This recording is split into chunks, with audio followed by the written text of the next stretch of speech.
conectando o streaming para as pessoas que vão ficar conectadas online agora. Agora foi. Ótimo. Damos início, então. Bom dia, bom dia.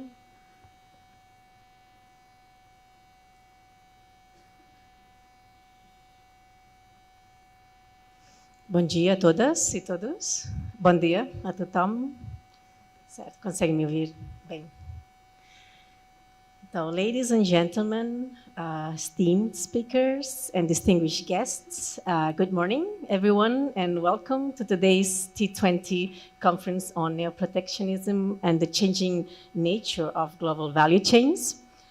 It's a true honor to be here with you today. Welcome you to CASA G20 in Rio de Janeiro, both in person and virtually, as we address one of the most pressing challenges facing the global economy today.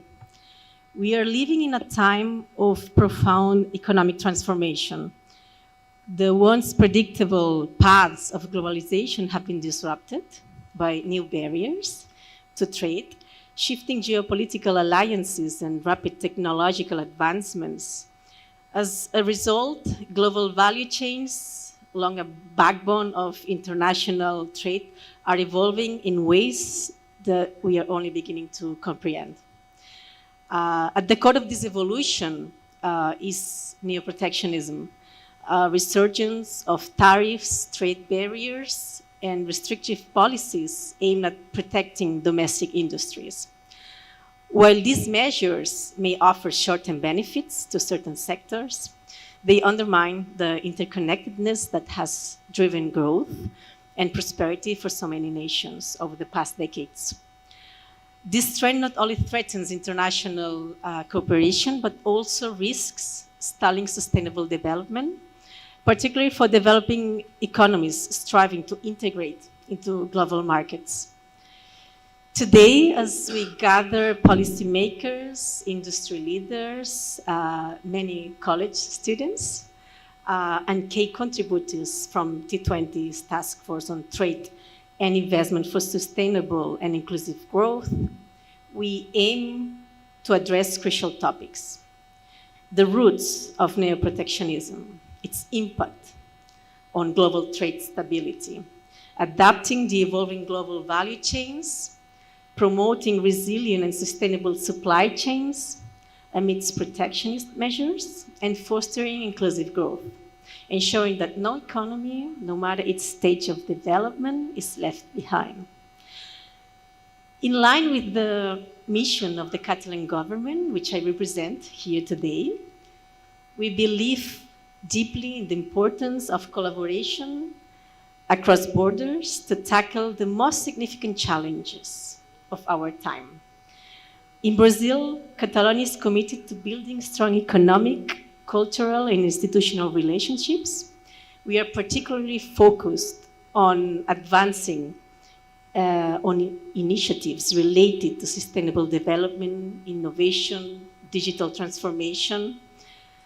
These themes resonate strongly with the discussions we are having today, as both Brazil and Catalonia share a vision of more equitable, innovative, and globally integrated future.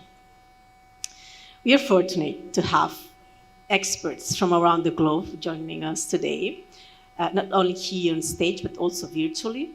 Through your insights and expertise, I am confident that we can formulate practical strategies to navigate the complexities of this new global trade environment. Our discussions today will not only deepen our understanding of these challenges, but will also help generate actionable policy recommendations to be taken forward to the G20. So before we begin, I want to extend my heartfelt thanks to all participants, especially to our co-organizers here, IBEI, PUC-RIO, FGV, and Georgetown Americas Institute. And special thanks to Georgetown Americas Institute, because they will be sponsoring our catering today. So we'll have a coffee break and a lunch. So many thanks for that. And last but not least, I'd like also to thank Marina Nikolajewski. Hi, Marina. Marina is a talented visual artist who will be creating a graphic recording of the discussions throughout the day. That's why we have that whiteboard here on stage. For those who may not be familiar, graphic recording is an art form that visually captures the key themes, ideas, and conversations that take place in real time. So Marina will be translating these insights into a dynamic visual representation, providing us with a unique perspective on the conference content today. So to finish my welcome remarks, let me wish us all a productive and insightful conference. And it is my pleasure to now introduce you to Jacint Jordana. Jacint is IBEI's president, Institute Barcelona d'Estudis Internacionals, Barcelona Institute of International Studies. So Jacint, may we connect with him, please? So Jacint, thank you very much. Good afternoon. And the virtual floor is yours.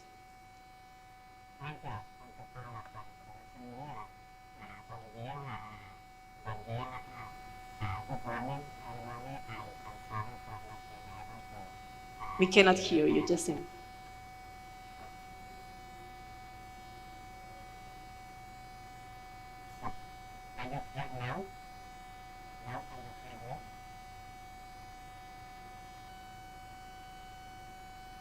Hello? Now we can hear you. Great. Yeah? Yes. Okay, thank you. I'm sorry for this technical problem. Well, just to say that good morning, bon dia, and sorry for not being able to be with you here in Rio this morning. And I will be very, very brief. Just to say that IBEI, the Institute of International Studies in Barcelona, is involved in this initiative because, well, we presented a paper in a joint collaboration with Georgetown Institute of Americas to the T20 about these issues led by Antonio Estrada. And starting from this paper, we were really interested to, and also we were in collaboration with the Generalitat of Catalunya and Paula Melich, the Delegation in Brazil of the Generalitat of Catalunya. We were really interested to create a debate on this topic, on the issue of changing value change and the implications or the relations to this with geopolitics and transformations of global governance. And this is the reason we started to launch this and then look for local partners in Rio as the others co-organizers that also Paula mentioned. And well, here we are, no? After a lot of work and a lot of people that very kindly accepted our invitation to join these discussions. We were able to start today the discussion in depth on these topics, and not only our paper, but also collecting different papers that are related to issues of trade and investment that are now really a big challenge for global governance and what G20 may do in trying to address some of the problems that are now experiencing. I just want to say in this sense that probably one of the things that is more important in this context is the transformation of global governance in recent years. No? We came from a previous period, in maybe 10 or 20 years ago, where we had a strong international organizations, WTO, and other in the system that was quite stable and quite strong. And now this has changed a lot, and we have a number of different international organizations involved in this sector, in this area, but also we have many other ways in managing global governance issues and producing global public goods, including public-private arrangements, including also a lot of more direct negotiations or arrangements between countries, many regional initiatives. So it's a much complex and more varied structure, and this is what is impacting, of course, in global value change, in addition to all the geopolitical transformations that we also have experienced in recent years. So this is a new area and needs new solutions. No? And we from IBEI are very interested to also to contribute and to join and to produce, contributing to create spaces for debating on these issues. So I don't want to extend more. So I only wanted to remark the importance of this topic for general issues of global governance. And I just want to give many thanks to all participants for being with us, accepting our invitation, and wishing you a very productive, exciting, and instructive debate this morning. So thank you very much.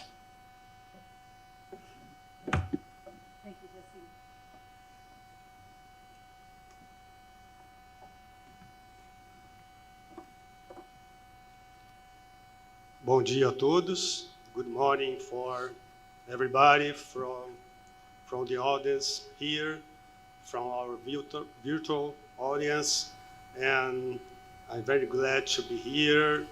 I would like to congratulate the Governo da Catalunha and all of the sponsors of this event, and on behalf of IBEI, I'd like to thank the organization for inviting us to take part, to make these brief initial remarks on this event. And now I will change for Portuguese, with your license.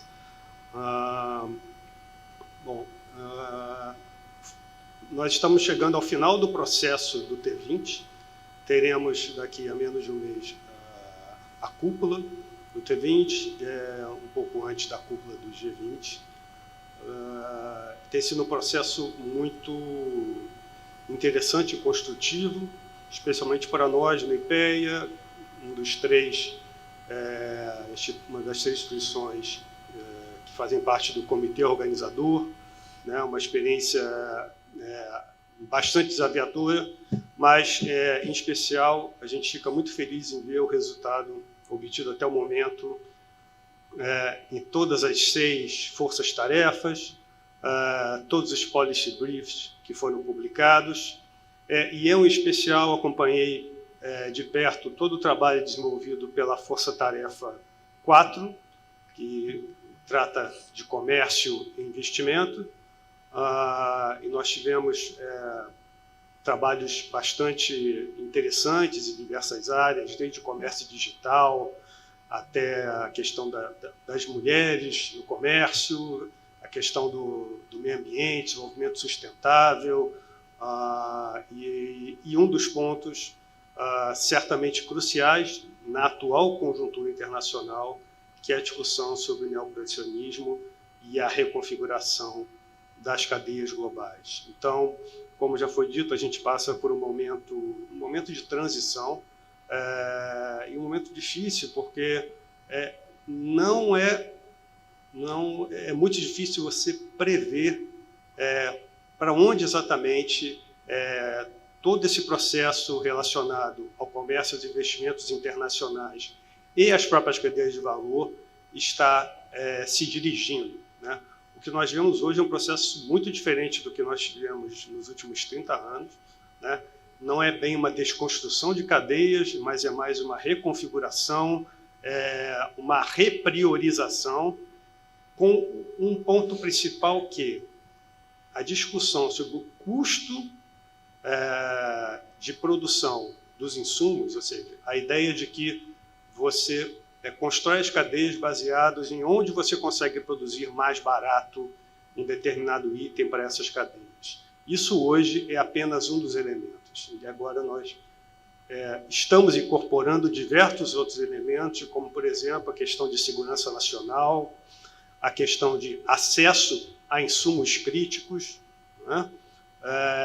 E até a questão aquilo que a gente chama de friendshoring, quer dizer, você priorizar a estruturação de cadeia de valor com países fornecedores que seriam países mais próximos e mais, digamos assim, alinhados com os países que lideram essas cadeias. E a gente fala basicamente Estados Unidos, Europa e China, né? E esse processo está acontecendo agora. Nós já começamos a ver os resultados, mas ainda não sabemos aonde ele vai parar. E também não sabemos onde vai parar a questão do protecionismo em si. A gente tem hoje uma Organização Mundial do Comércio bastante fragilizada, com a maioria dos países, inclusive os países mais fortes, né? Os países mais desenvolvidos e com mais peso econômico, de certa forma, ignorando muitas regras e começando a adotar medidas de política comercial, de política industrial e de políticas ambientais que, na melhor das hipóteses, fica a dúvida se elas realmente estão de acordo com as regras do OMC. E a própria OMC tem uma discussão interna e não há muita clareza sobre esse processo, onde esse processo vai dar.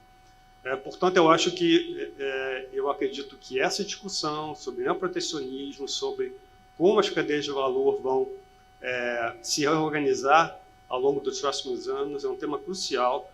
Foi tratado de forma bastante interessante nos briefs que nós tivemos agora, nessa Força Tarefa 4, na presidência brasileira, e eu acredito e tenho certeza de que isso vai ser tema dos próximos T20, eu acho que tem que continuar a ser trabalhado, a ser aprofundado, né, e monitorado, né, principalmente que a gente garanta que, a despeito de todos os desafios geopolíticos e geoeconômicos e todos os até conflitos que hoje a gente observa, sejam administráveis de forma que a gente continue tendo os fluxos de comércio e investimento fluindo da melhor forma possível. O pior que a gente poderia ter hoje era um mundo que se fecha, onde você tem blocos que não se comunicam. A gente já viveu isso e a experiência não foi muito boa. Então, eu espero que a gente tenha uma discussão bastante frutífera hoje em cima desse ponto, tenho certeza que vai ser.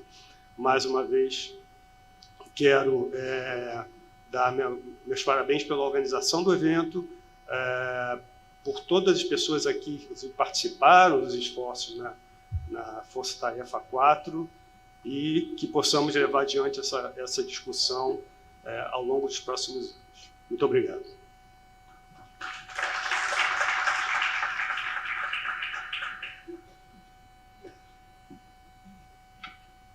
Já ia esquecendo da minha última tarefa aqui.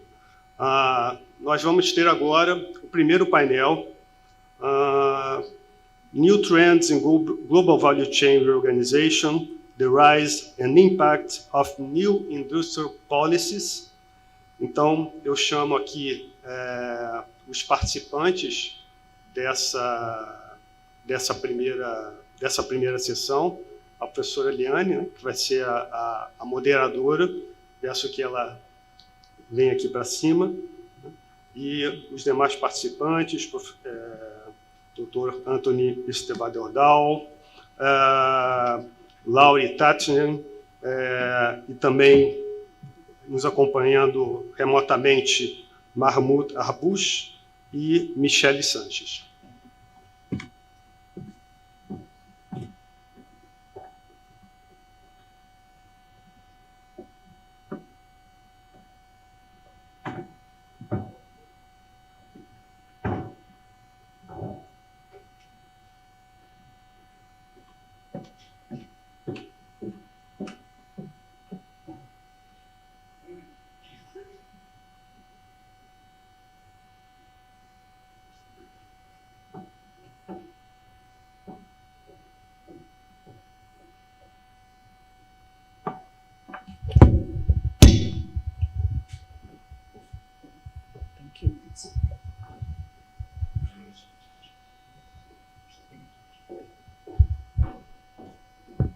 Oh.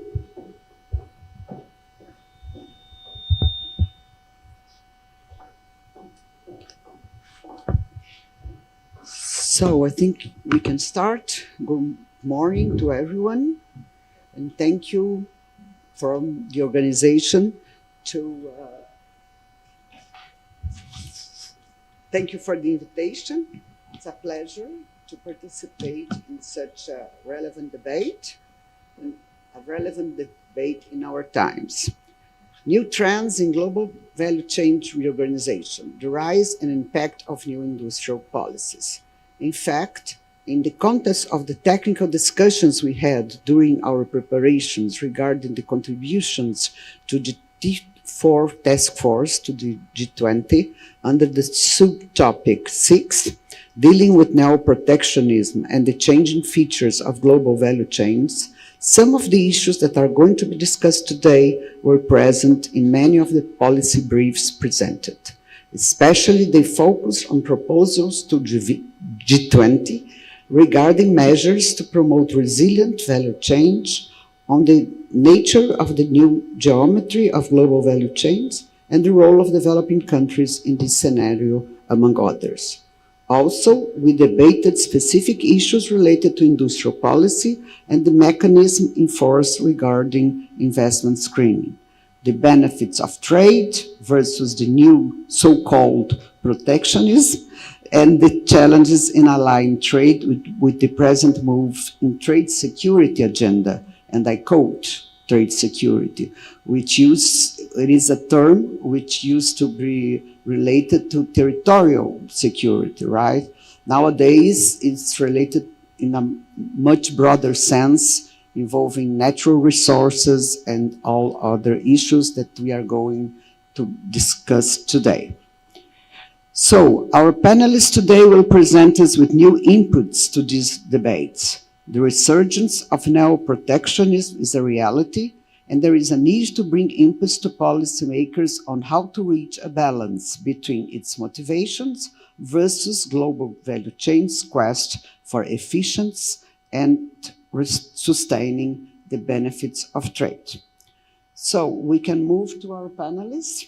We start with Antoni Estevardual, Institute Barcelona Institute International from Spain, and Georgetown Americas Institute. Antoni is going to talk to us about Towards a New Geometry of Global Value Chains, lessons from the G20. Please, Antoni, you have 10 minutes, so the floor is yours. Thank you very much, Leanne, for the introduction. It's a pleasure to be participating in this T20 event that we have organized jointly with several institutions, as mentioned in the introductory panel. This is a paper, as Jazine mentioned, that we prepared together with a group of researchers at the Georgetown Americas Institute, at the Barcelona Institute of International Studies for the T20 Task Force. It's actually based on a longer paper, a more technical paper that the Georgetown Americas Institute prepared in the context of a year-long project with CAF, with the Development Bank of Latin America, that you can access also through the Georgetown Americas Institute webpage if you are interested. It's a kind of an overview paper, so hopefully it also will be a good overview for this conference. And hopefully I can make it in the 10 minutes that we have assigned. We tried to do three things in the paper and in these presentations. First, to try to summarize the debates that we have today, both in the academic world, but also in the policy arena around the reorganization, the reconfiguration of GVCs. So it's really a survey of what are the discussions. Some of the points have already been mentioned, especially by Paul and by Fernando at the beginning. The core of the paper, both of this paper and also on the longer paper, it's about to exploring, again, as a survey of the literature, what we call the main drivers, through which channels this reconfiguration of global value change could happen, or is already happening in some cases. And finally, as all these T20 papers have asked all of us to do in the papers, is to talk about some potential scenarios, what could be expected to happen as we move forward in this agenda. So I have 3 slides, one for each of these topics. The first is just a very simple way of summarizing these discussions about the relocation, about the reconfiguration of global value chains. As most of you know, this is about the investment decisions that companies take in order to decide where to locate their productions. And there's 3 concepts that have been used in this literature, as Fernando was actually mentioning at the beginning. One is the concept of reshoring. This is when companies decide to move production back to the home market, so to reverse the trends of offshoring that we have seen in the last 20, 25 years. Nearshoring is when companies try to move production nearby, geographically, in nearby countries, closer to the major markets. This is a trend that we have some evidence, and there's a lot of research being done in this area. And the last one that was also mentioned by Fernando is kind of a new concept in this literature, which is the concept of friendshoring. There's other concepts that people use in this literature, but those, I think, the 3 that capture these different trends. Friendshoring, meaning the redirection of the supply chain to, friendly countries in which we have some political affinity. The implication of these different ways in which the firms can decide to locate production could be very different. And here, basically, what we do is to think about to the limit. What will happen if we have these trends brought to the limit?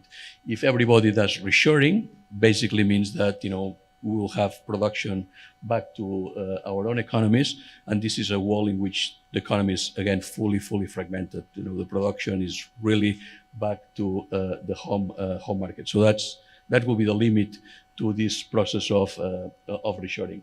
If you have a process of nearshoring, what you will see, and this is actually something that we're already seeing, you will have more a shortening of existing global value chains. Global value chains are becoming closer to one of the major markets, whether it's the United States, whether it's Europe, whether it's China or Japan.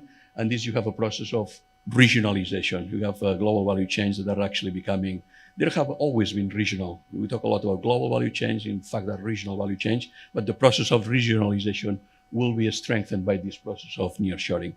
And the friendshoring, which is probably the most interesting scenario here, is that this shifting of global value change around political alliances, it may require some sort of new architecture. And we can talk a little bit about this during this presentation and also during the discussion. So that's kind of a summary of these debates. What we do actually in the paper, and this is basically the core of my presentation, is to try to explore what are really the drivers, what are really the channels through which this reorganization can occur. And this is really a kind of an overview of what you can find both in academic research or in policy research, but also in more applied policy or in policy decisions. And I'll just go through very quickly with some of these, drivers. There are 3 big drivers. There are 3 big things that have actually been behind these changes in global value change. What we call in the paper, those are drivers that have been slowly cumulative, one on the top of another. I think the first ones were related to technology. We'll talk a little bit about that. On the top of that, we have seen the drivers around sustainability issues. And the final, probably the most recent one that is on the top of the other 2, is the ones that have to do with geopolitics. So we kind of systematize these different channels through these three drivers. And I'll just give you some examples, some channels of each of them. Starting with technology, the first one is the idea that the new emerging technologies, especially digital technologies, have had an impact, that is having an impact in the way that these global value chains work. It's basically the engineering of the work of these value chains. Think about technologies that change the way that supply chains are being managed because of artificial intelligence, IoT, all types of technologies. The way that these technologies are affecting the transportation networks, the way that logistics are being operated, the way that inventories are being managed. So these technologies are having a huge impact in the functioning of this global value chain. And we haven't seen yet many things to come in this area. There's also impacts on more at the policy level. Think about all the impact of these technologies on trade facilitation, on customs clearance, on security at the border, and so on. So all of this has an impact in the way you decide to establish your value chain. The second channel that we discuss is what we call here the new technological capabilities. And here you think about that these technologies in itself are becoming new inputs in the process of production. They are technologies that alter the way we are going to produce things, so that we're already producing things. So it changes the relative weight in which different sectors are part of these production networks, whether it's unskilled labor or skilled labor or capital. Now you have to bring new technologies into this reality of productions.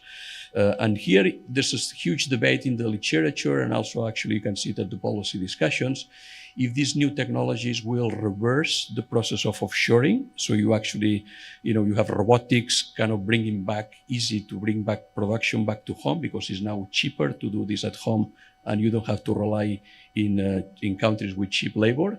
So this will be a reversal of these offshoring processes, or will actually be an amplification of the offshoring. So there's a huge debate in how these technologies would actually keep fragmenting the production networks, or which actually will reverse some of this fragmentation that we have seen in the last 20, 25 years. So it's an issue for research and for policy discussions.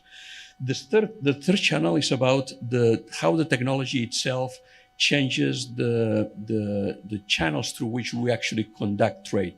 So different ways of enabling trade. Think about here e-commerce. Think about all the B2B platforms that are being put in place. This is basically a channel through which there's a reduction in the cost of doing business in trade, especially for small companies. This is a reduction on the information cost if you can access market through e-commerce platform, bringing potentially new partners into this value chain. So that's an area in which you have the opportunity for especially SMEs in many developing countries that have been part of this new global value chain and changing the nature of these production networks. There's also an issue here about the potential for services. Things that were not tradable a few years back now are tradable. Medical services, all type of services are becoming part of the trade environment thanks to these new digital platforms. And the final channel on the technological side, just watching my time here, it's the one that has to do with policy. And here is policies that will affect regulatory issues around digital trends, or policies that could have actually could reverse some of the mechanisms. For example, think about what's happening with the carbon taxes. With some of the digital infrastructure that has to be put in place by governments in terms of promoting these type of things. I think I'm going to be a little slow, so I'm going to a little bit fasten a little bit. We are doing the same thing for the other two drivers. The one has to do, and maybe I'm just going to mention one of them for the sake of time. On the sustainability side, there's very important drivers that are changing the way that these value chains are operating. Maybe one of the most important ones is the accounting of carbon emissions as a trade cost. This is becoming more and more important for firms. This could be due to explicit policy measure. I was mentioning before the carbon taxes that are being imposed, for example, by the Europeans, that changes the way in which we are going to structure this value chain, or actually mandates around what is called the scope 3 mandates to actually trace the emissions in the value chain. This is a lot of new mandates on this that are very, very important for that. I'm going to skip maybe just for the nature of time. Maybe you can look at the paper. Other times there was mentioned, for example, the issue of critical minerals, these decarbonization technologies due to the energy transition, to climate change adaptations and so on, require new types of materials, new types of inputs. There are countries, especially in the region, that are very well positioned for that. So there's opportunities for these countries to actually capture part of this value chain as part of providers of these inputs. And the last I want to mention is the geopolitics. Again, there's many channels through which geopolitics are affecting the reconfiguration of this value chain. One already has been mentioned is the tensions, for example, that has been taking place for a while between the US and China. First through tariffs, and we know that the tariffs that the US and also China imposed on each other had implications on the way that business were conducted in some of these countries, just moving back production to other countries, from China to Vietnam, from China to Mexico, and so on. And I think that we will discuss this maybe later on when we talk about industrial policy. And all of this goes back to the issues about security risk around political conflicts, war conflicts that we have today that has changed the decisions about investment in nearby conflict areas. The routing of trade in different corridors has been altered because of these conflicts and so on. And just to try to move to the last one, in sake of time, and don't spend a couple of minutes, just 1 minute more. We're a little bit hurry here. The last part is just to look at what this all means in terms of the type of scenarios that we can think about reconfiguration towards the future. And here what we propose in the paper, in this paper and also in the longer paper, is to move from a taxonomy that today has been mostly based on geographical concepts, talking about reshoring or nearshoring or even friendshoring. Is about looking at in which geography the global value chain will change, to a kind of what we call a complementary taxonomy. I don't think it's an alternative. It's more a complementary way of looking at these things, more related to the morphology, to how these actually global value chains function in real time. And we see 5 scenarios. I think all of them are taking place as we speak, and I think we have examples of all of them around the world today. And the question is which ones will prevail and will be more important as we move towards in the incoming years. And I'll just discuss very briefly all of this. One is about shortening. Some of the global value chains are becoming shorter compared to the previous ones. And this could be due to technology. As I mentioned, robotics could actually shorten the value chain, just bringing things home because it's cheaper to do it now because of robots, because of automation.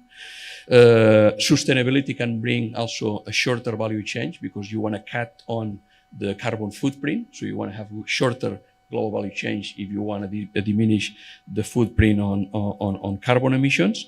And the geopolitics, you want fewer countries being involved in this global value chain because of the political risk. So all of these are factors that explain why global value chain has become, some of them are becoming shorter. But also the similar arguments can explain what some of the global value chains are becoming actually longer. So it could be a lengthening of the global value chain. And here I think we have a case that was mentioned before as a consequence of what happened between US and China, tariff war and the trade war. US is today importing less from China directly, but is still importing a lot from China through different routes, through Vietnam, through Mexico. And this, what has happened is basically you have lengthened an existing global value chain. There was a direct link with China. Now we're just basically rerouting some of this trade through other third countries. So it's just a lengthening of the global value chain. The political risk also could explain the lengthening because you want to diversify. I mean, you have more countries, you have more potential, more risk, but also you want to have more countries in case that one has a problem. And this is what's called a China plus one strategy. Before you were just importing from China, now you want to have another country just in case that something happened with China. Relocation is the one that also we see around the world. This is basically shifts that you're just moving things that were produced in one jurisdiction to a different country, to a different jurisdiction, again, because of maybe technology, maybe because of maybe some issues about sustainability. Again, the same drivers can also give you examples of this relocation of the global value chain. The two more, and I'm going to finish with that, the two more, I think, more interesting ones are the last two, which are kind of the new trends. One is the redistribution of a value. So in existing value chain, the value added of this value chain could switch. You know, traditionally you have more value added at the upstream extremes or at the downstream. Think about the engineering designs at the beginning of the production of a product, or the downstream when you advertise, when you sell the product.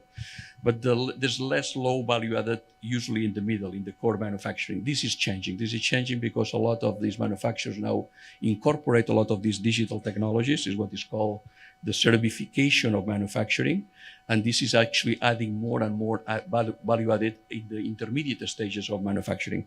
So countries have the potential to capture more of the value added in the same value chain because of technology issues. And the last one is about creation of new value chains, and this has to do a lot with new energies, with new products, new technologies that has the potential for value chains that did not exist. Think about the batteries for electric vehicles. This is a completely new sector. It's a new value chain being established around the world as one example of that.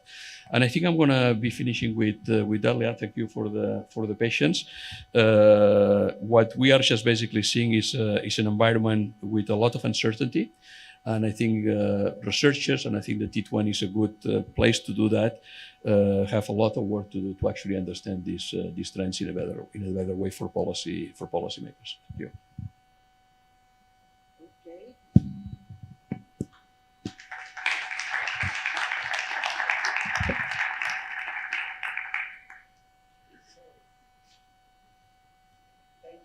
Anthony, for your very interesting presentation, and I hope we'll have a good discussions on those issues as well.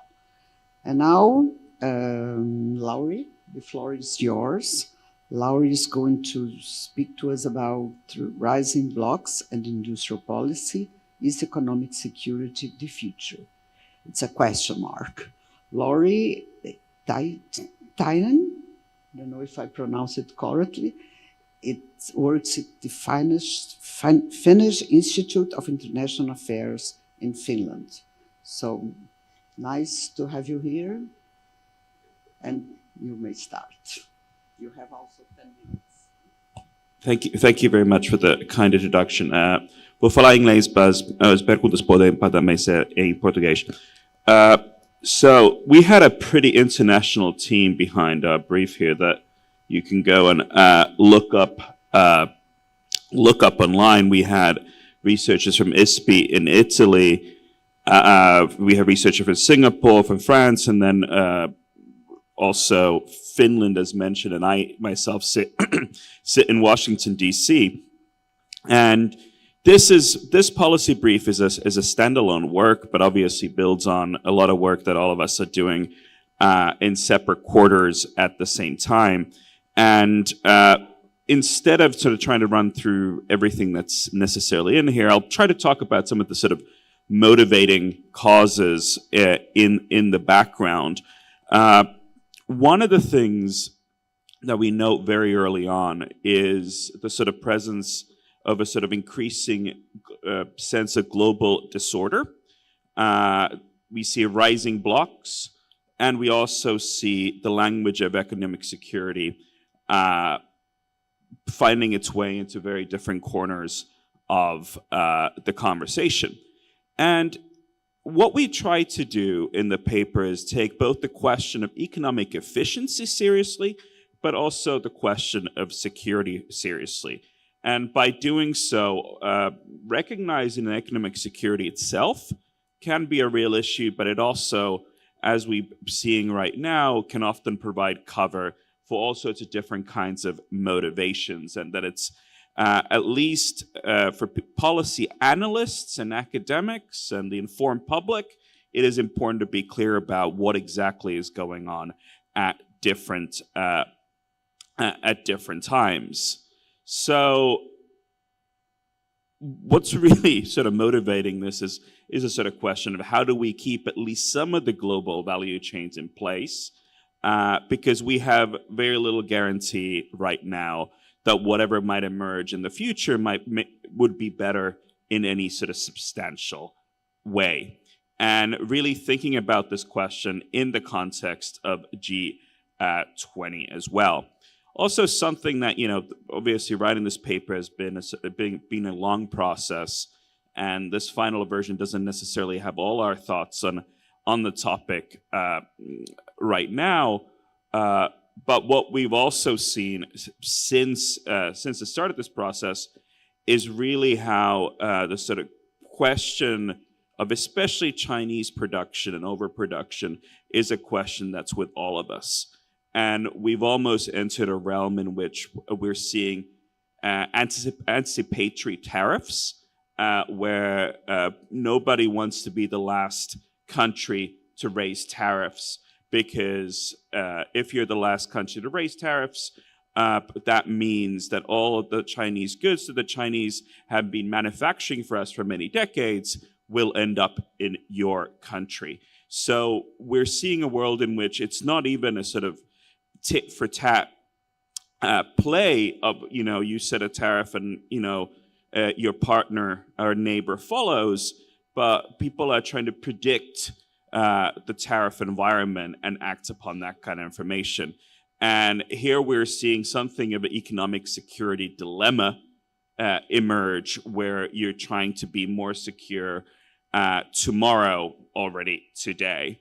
And also another sort of motivating factor in the background of paper then is really the question of third countries and the impact that this phenomenon has on third countries, meaning that it's not only about China, the United States, or even Brussels, that, what's the impact that these phenomena and these structures, new emerging structures, will have on the global South, and admittedly also on smaller rich countries. If you look at the structure of today's industrial policy in Europe, you can see that the vast majority of it lopsidedly is German, and then also French, with some also coming from Italy, meaning that also within what's supposed to be the European single market, it's very far from a level playing field, and has been that way throughout the 2020s now, first because of COVID, then because of Russia's war in Ukraine. But the reasons for this seem to be mounting. So how do we tackle this world in which we're seeing at best unilateral agreements? We offer some ideas on how to sustain at least some of our rules-based order. And the first two sets of recommendations that we have are on the reduction of the cost of economic security, really trying to make sure that, for example, the green transition remains viable, and that remains viable economically, while understanding that for its political viability, there may need to be production in different parts of the world, and trying to sort of balance those two. And then also trying to make sure that, as a second recommendation, that there's at least some level of coherence between economic security tools being used in the sort of more managed trade paradigm and existing international trade agreements. And the G20 as a convening venue would hopefully have a fair bit to say on that. Then there's a sort of longer list of specific recommendations that are sort of a reworking of some of the issues raised by the G7 in their economic security agenda. This doesn't mean that we think that the list is by any means perfect, just that because there is a significant overlap between G7 and G20 membership, that these are at least policies being pursued by a significant chunk of the G20 membership.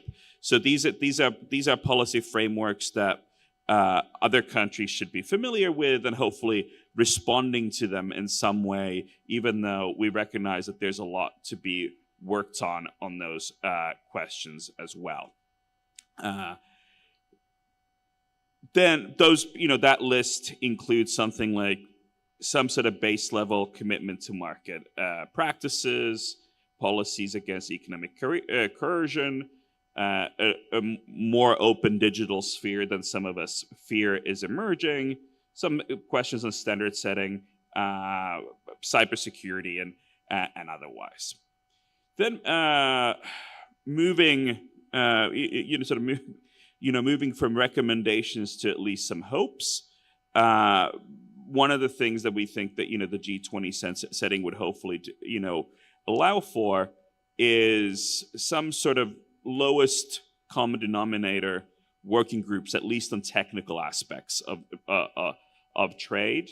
Also, a push to see what issues could still be resolved at the WTO, especially some of them relating to climate questions, as well as some of these issues of more transparent supply chains. There's a lot of voluntary work happening in the corporate sector and the investment world, the financial sector, on these issues, and having at least some of that link back up to more multilateral, even top-down policy discussion would be good.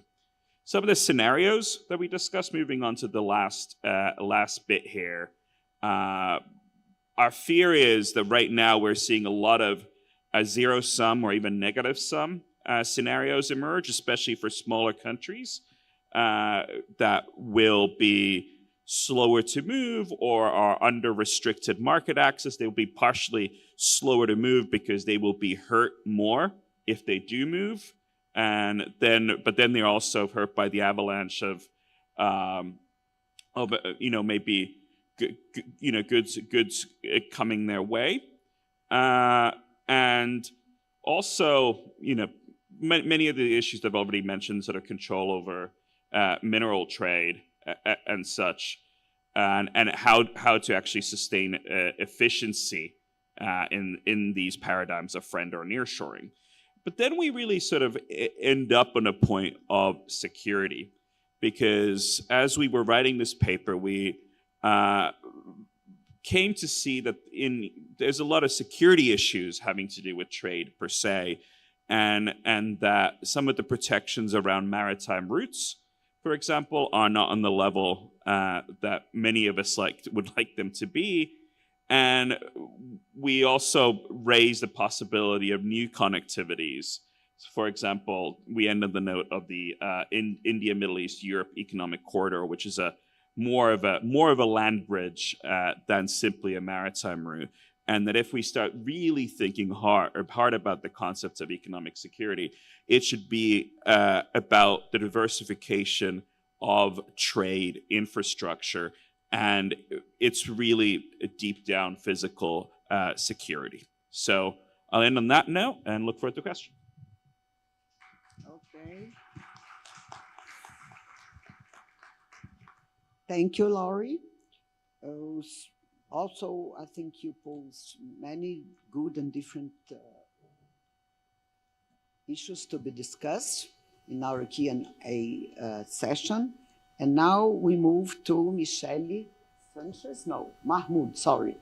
Mahmoud, nice to have you here as well.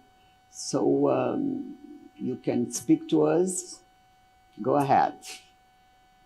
Thank you. Hello, can you hear me? Yes, we can. Okay. I'm very glad to be here with you. I'm sorry, Mahmoud, I did not introduce you. Could you please give us an introduction about your institution? Okay. Just one line. Okay, I'm an economist at the Policy Center for the New South, which is a Moroccan independent think tank in Rabat, working on bridging research and policy making in the global South in general. I'm very happy to be here with you, taught virtually. I apologize for not being able to make it to Rio. So I will share my presentation. Okay. Okay. Can you see my presentation? Yes, it's all right. If you could Okay, perfect. put the full screen, maybe it's better. Yeah, perfect. Yes, it's already in full screen mode. Okay, okay. perfect, perfect. Thank you. I will be presenting our T20 Brazil policy brief, which is entitled Pathways for Reconciling New Industrial Policy and International Cooperation for Global Goods. This piece was co-written with Sandra Rios from Sindes, Renato Bowman from IBEI, and Ottaviano Canuto and Abdelaziz Aitali from the Policy Center for the New South. So just to introduce, new industrial policies are gaining momentum as countries try to secure economic resilience. And actually, this trend did not start after the outbreak of the COVID-19 crisis or the war in Ukraine, but was present way before, mainly right after the global financial crisis of 2008. In such a context, policymakers must balance efficiency in global value chains with national security and political stability. So we are witnessing a trade-off between policymakers which are more working for security and resilience, and the global value chains owners or managers, or in general the private sector, who value more efficiency, even at the expense of resilience maybe. However, new industrial policies unfortunately often lead to unintended trade distortions that harm other economies. Thus, the challenge lies in reconciling these national priorities with global cooperation to avoid protectionism and ensure fairness. Presenting the global context, as was said in the beginning, the global financial crisis of 2008 triggered a long-term stagnation and slowed productivity growth. This, as a consequence, led to a rising inequality, and the economic recovery post-global financial crisis favored the wealthy, widening the gap between the rich and the poor, between rich and poor countries, and even between rich and poor people within the same countries, especially in developed countries. For emerging countries, especially China, they became key drivers of global growth, shifting power from the West to the East.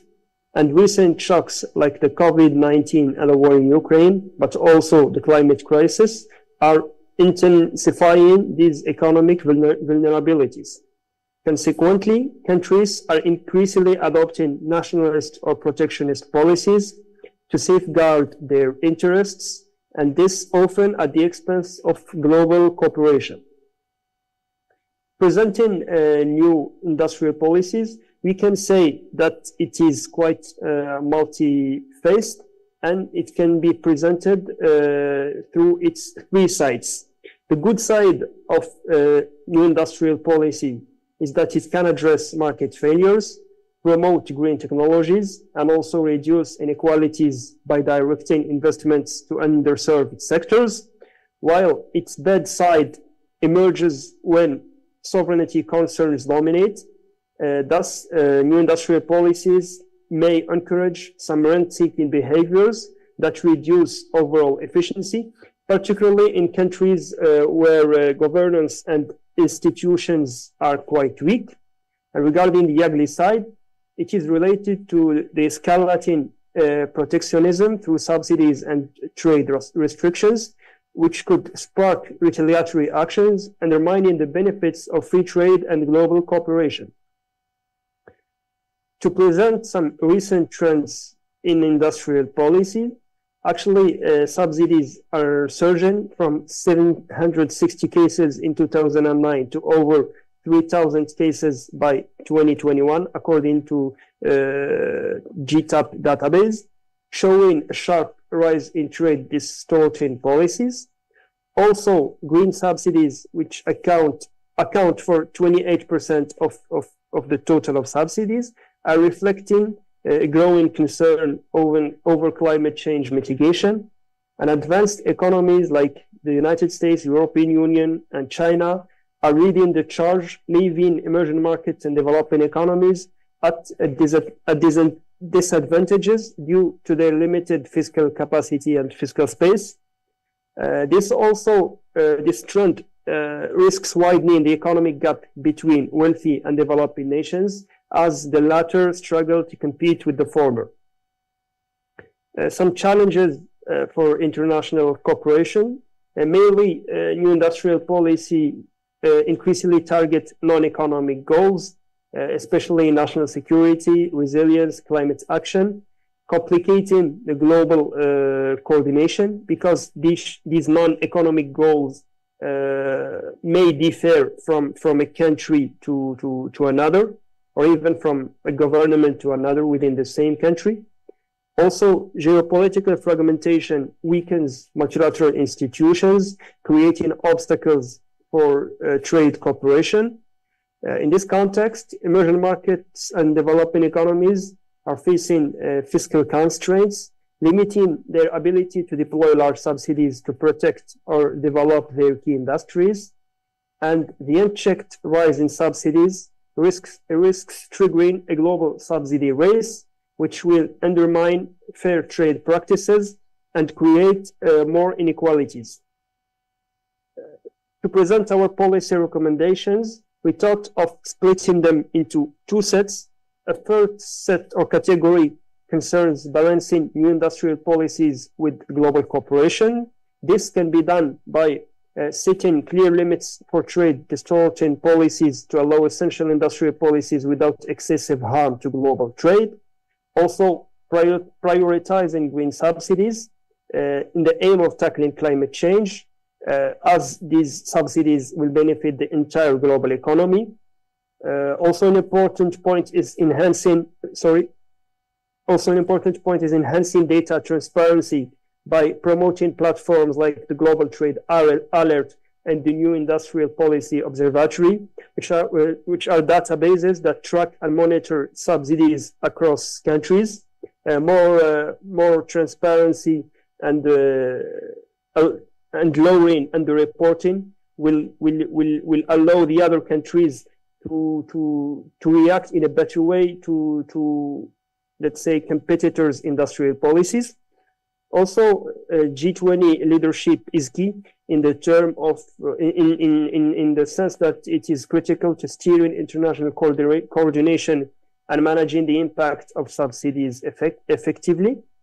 The second set of policy recommendations is related to compensation and dispute mechanisms. To classify, first there is a need to classify subsidies into two categories: those which are harmful and trade distorting with strict limits, and those which are climate related, which can be exempted from the strict limits, but cannot be practiced or given without any binding or constraining limits.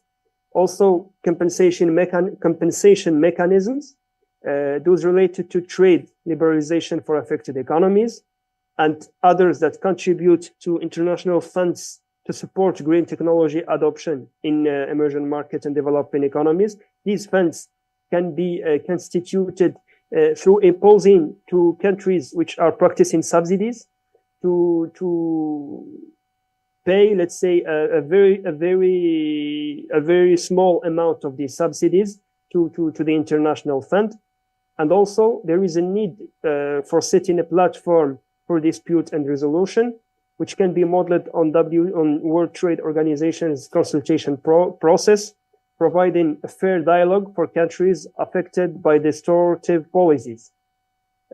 Regarding the outcomes and risks of our paper, the positive outcomes concern encouraging green innovation and sustainable growth across sectors, and also supporting global environmental goals while balancing the national interests, while risks relate to the fact that advanced economies could consolidate advantages through green subsidies, further widening the development gap and inequality gap, while disputes over compensation may strain international cooperation, especially if negotiations are seen as unfair or biased.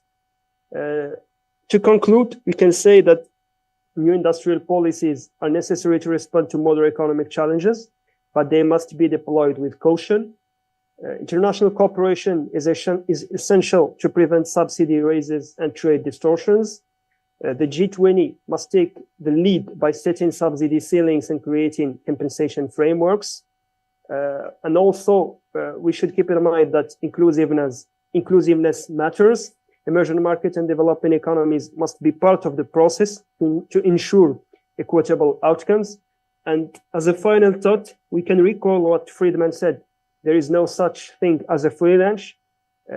Thus, those countries using subsidies must compensate affected economies fairly. And that was everything for me. Thank you. Stop. So thank you, Mahmoud, for your very interesting as well presentation. And I hope your recommendations will be taken into account by G20, because they are really dealing with issues that we are all, as countries and members of WTO, fully concerned. So now I move to Michelle Sanchez from Fundação Getúlio Vargas, Brazil. Hi, Michelle. Nice to meet you again, and welcome here with us. Michelle is going to speak about investment screening mechanism. So, Michelle, you have the floor, and also 10 minutes. Thank you. Thank you, Leonie. Good morning, everyone. Thank you for the invitation and for organizing such a well-structured conference. I regret that I'm not unable to attend in person and miss the opportunity for in-person interactions with you all. So I'll share my screen now and my brief presentation on investment screening. Can you see? Yeah. So this presentation today will focus on investment screening mechanisms, drawing on insights from a 2-year project funded by Institute of Applied Economic Research in Brazil. As part of Task Force number 4, alongside with colleagues from Brazil and India, we developed a policy brief that is now available on the T20 Brazil website. In my talk, I will emphasize the growing importance of these new investment screening mechanisms, discuss the key trends, and conclude with our policy recommendations, which address 3 main challenges. Investment screening mechanisms, for those that are not familiar with, are control and evaluation systems that oversee mostly foreign investment inflows, but more recently, they are also controlling outbound investment. According to the recent OECD monitoring, since 2016 to 2017, we see an increase of over 50% of such mechanisms, with a notable acceleration in response to the COVID-19 pandemic. And this increase is related to mechanisms that were already in place. Some of them were revised, and other new mechanisms that were also created. So this graph tries to understand what is going on as a trend in different countries. Initially, as Leonie already mentioned, those controlling mechanisms on security were more focused on traditional national security interests, primarily regulating foreign investments in military and defense sectors. That is this black or dark gray line here. However, the definition of national security has significantly expanded in recent years. Critical sectors, as we see in the green and the yellow line here, such as infrastructure, healthcare, land, pharmaceutical industries, are now under scrutiny, especially concerning foreign acquisition of key enabling technology in those sectors. Recently, and that is not yet in the graph, concerns have also emerged about foreign investors accessing confidential data of companies and citizens. So investment screenings encompass today various public policy issues influenced by the geoeconomic tension with China, leading to the emergence of the concept of economic security as a key concept in the international economic scenario today. This broader perspectives requires assessing the impact of including new sectors in investment screening mechanisms, particularly regarding the global value chains. So our three recommendations in the T20 policy paper were: the first one, to enhance transparency in the investment screening mechanisms operations, which currently operate under very opaque rules and lack of public information and predictability. It is important to clarify what is being scrutinized, who makes the decisions, and when and how, that means the process that are involved. So transparency and public access to information, standardized procedures and timeframes, and overall national and international oversight of those investment screening mechanisms. Our second recommendation is to identify and promote the best practices in each country. Rather than focusing solely on cooperation, I think it's important to emphasize the importance of information sharing and expertise exchange. And in this situation, the G20 can serve as an effective forum to include a diverse group of economies and facilitate political discussions alongside with technical work of organizations like the OECD and UNCTAD that are mapping the trends in the investment screening systems that we have in place today. Finally, our third recommendation as a last resource would be compensation. That is about implementing mechanisms to compensate investors with legitimate expectations in this challenging environment characterized by discretionary exemptions, including a use of whitelists for certain capital origins. This approach could help to restore balance in a system defined by public discretion and limited action from the private sector. Additionally, it is essential to encourage capital flows, particularly from non-traditional capital exporters that are not involved in negotiations of those whitelists. So again, the G20 could be a forum to discuss the feasibility of establishing those compensation systems for blocked investors and combining this political and technical approach that is overall very much needed today. So these are the main takes that I have from this research. I thank you for your time. I look forward for discussing this research further and welcoming your suggestions and comments from this very esteemed group. Thank you much.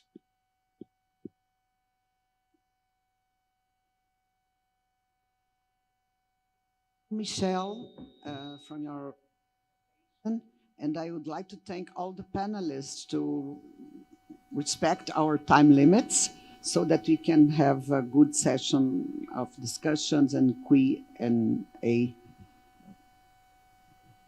to discuss further the issues that we have in mind. And I'll take this opportunity to be the first one to present a general question to the panelists. Since you all focus on the issue of industrial policies, I have a general question, so you may choose among yourselves which one to begin to answer it. My comment would be regarding the fact that trade effects of industrial policies are back in the debate, especially among trade economists and policymakers. Although under the umbrella or the idea of being new, I quote, industrial policies, the policy measures presently at stake are in fact quite well known since the 80s, as industrial, domestic and export subsidies export and import restrictions, government procured measures, etc.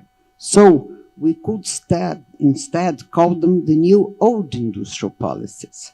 From the side of the developed countries, they were then characterized by taking the form of strategic industrial policies, and I quote, and by the developing country side, they were used as instruments of import substitution programs. So my question is, in which way and under what analytical framework do you consider that this time it is different? I quoted also.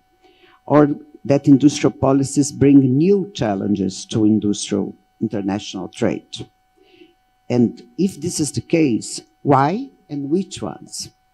So I would like to hear the opinion of some of you or all of you on this issue, and I hope the audience will also profit from it. So who is the first? Anthony, take the floor. Yeah, I think my fellow panelists, I think, are in a better position to answer these questions. They are more expert than myself on industrial policy. But maybe just an observation I will make, especially after listening to these presentations, is the following: that traditionally industrial policies were strictly in the domain of the domestic market, right? These were national policies. And this is changing. I think this is, to me, is one of the major differences on what we are seeing today. Industrial policies are become to have an international dimension, if you will, and I think some of the presentations were referring to this issue of global cooperation because they become as an international policy. And I see this in two ways. One, in terms of attempts that we see already to coordinate industrial policy around the world, in attempts with the United States, in a specific partnerships, alliances. It's not clear exactly how this is going to turn out, but there's some attempts to actually do that.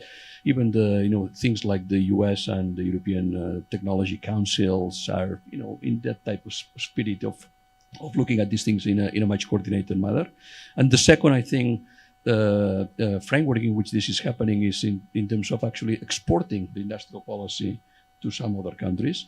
And we see in this continent as some specific initiatives. I mean, in the European context, this is kind of natural that this is happening because that's the way that it was designed. And I think the Europeans are using the European market that they have to actually do that. But in places that never seen this before, for example, in the context of North America, the United States is using some of their industrial policies, the CHIPS Act actually, to be influencing even with financial instruments to some countries around the United States. Mexico is benefiting from that, Costa Rica, potentially Panama. So there's an export of actually these policies to surrounding countries. So I'll just make this observation for that. Thank you, Anthony. Quite clarifying, I think. Anyone else? Yes, I mean I think the international dimension is absolutely crucial. And I actually happen to think that without the international dimension, the sort of rebirth of industrial policy in the United States would have not happened. Because if we just recall, 5 years ago, nobody would have discussed industrial policy out in the open. And it's precisely the international geopolitical context that allows for that. If we sort of look back into the 1980s, and there's a sort of a huge concern in the United States at the time that Japan was overtaking the United States economically. And that concern was possible because of a strict separation between military geostrategic on the one hand, and then economic affairs. Today, that paradigm would not make any sense whatsoever. Sure, there are issues. For example, right now, the debate over the Nippon Steel takeover in the United States today, and that's a very tense subject between close allies. But when we look at a world in which there's a lot of economic overlap between geostrategic rivals versus a world in which there was almost none whatsoever, I think that's the context in which the sort of industrial policy of today needs to be seen and needs to be read. It will be tricky even amongst said allies because there's still a sort of paradigm that exists in Europe, for example, that there can be fierce competition with the United States economically, while still relying on broader military and geostrategic benefits provided by the United States. Whether Washington or the broader American public agrees with that is, I think, very much up in the air right now. But Europeans are still more or less clinging to that paradigm. So I think those are the kinds of questions that I think are in the background here. The one final point that I would like to make is that from the US perspective, the opportunity to invest in the United States and in the new technologies, whether it's chips or whether it's climate transition entities and efforts via the Inflation Reduction Act, is often seen as opening the door to the world. Like, so how about if you want to be involved with the United States, why don't you come and invest here? And then some parts of the chain will also then be in your country. So I think that's, there's a different view on investment as well that's emerging. But anyway, I'll leave it at that. Thank you very much. Maybe Michel or Mahmoud want to add something? Okay, I can say that old and new industrial policies differ for two main reasons. The first one is related to legitimacy and acceptance. For old industrial policies, the ones who were practiced in the 70s or the 80s, the question asked at the time was, should government do industrial policy? Which means there was opponents and proponents. While for the new industrial policy, we are no longer asking the question, should government do industrial policy? But we are wondering, how should government do industrial policy? Which means since globalization and the free trade economy and free trade market has shown some limits, and everyone now is convinced that markets cannot regulate itself. There are market failures and there is a need for regulation and state intervention. Everyone now is widely accepting industrial policy. We are just wondering which way should we tackle this question or this issue. The second reason, I think, is that for the old industrial policy, they concerned mainly economic objectives. Trade fostering, fostering competitiveness, while for the new industrial policies, the scope has been a little bit wide and includes non-economic objectives such as resilience, security, everything related to the friend shoring. It has to do with non-economic things, with allies, with geopolitical coalitions, as well as all the industrial policies that are related to climate change mitigation. So the current ones, they tackle not only economic problems or objectives, but also non-economic objectives. In my opinion, these are the two main differences between the old and new industrial policies. Okay, Mahmoud, thank you as well. And now we can hear Michel's comments, please. I'll join my colleagues on the sense of this international dimension and also this idea of having economic and non-economic objectives that are part of the system. I think that these are very much distinct of what we had in the past, and maybe we have similar economic tools as we had in the past. But in the legal terms, I see a lot of challenges in the sense that we are combining the national domestic policies that we have developed And to balance that with international commitments that were very well developed in the 90s, and countries are still attached to that. So the ideas of adding these layers of national security, risk, resilience, this is a new language that has been adopted in the international legal commitments that we have nowadays. So I think this is a new wave that we have for the international economic scenario. Okay, Michelle, it was a good round of ideas. Thank you for all of that. And Mahmoud, just to make a little addition, you mentioned a very interesting point, because you mentioned that the idea, which is also not new, that we should discuss about how to do it and which industrial policy should be emphasized, especially regarding developing countries' difficulties and fiscal restraints. I think that this is a question that we should try to answer as well. So now I move to the audience. You have some time. If you want to make some questions to the panelists, please. We have one here, please. Introduce yourself rapidly. Hello, my name is Vinicius. I'm from UFRJ. I'm a college student.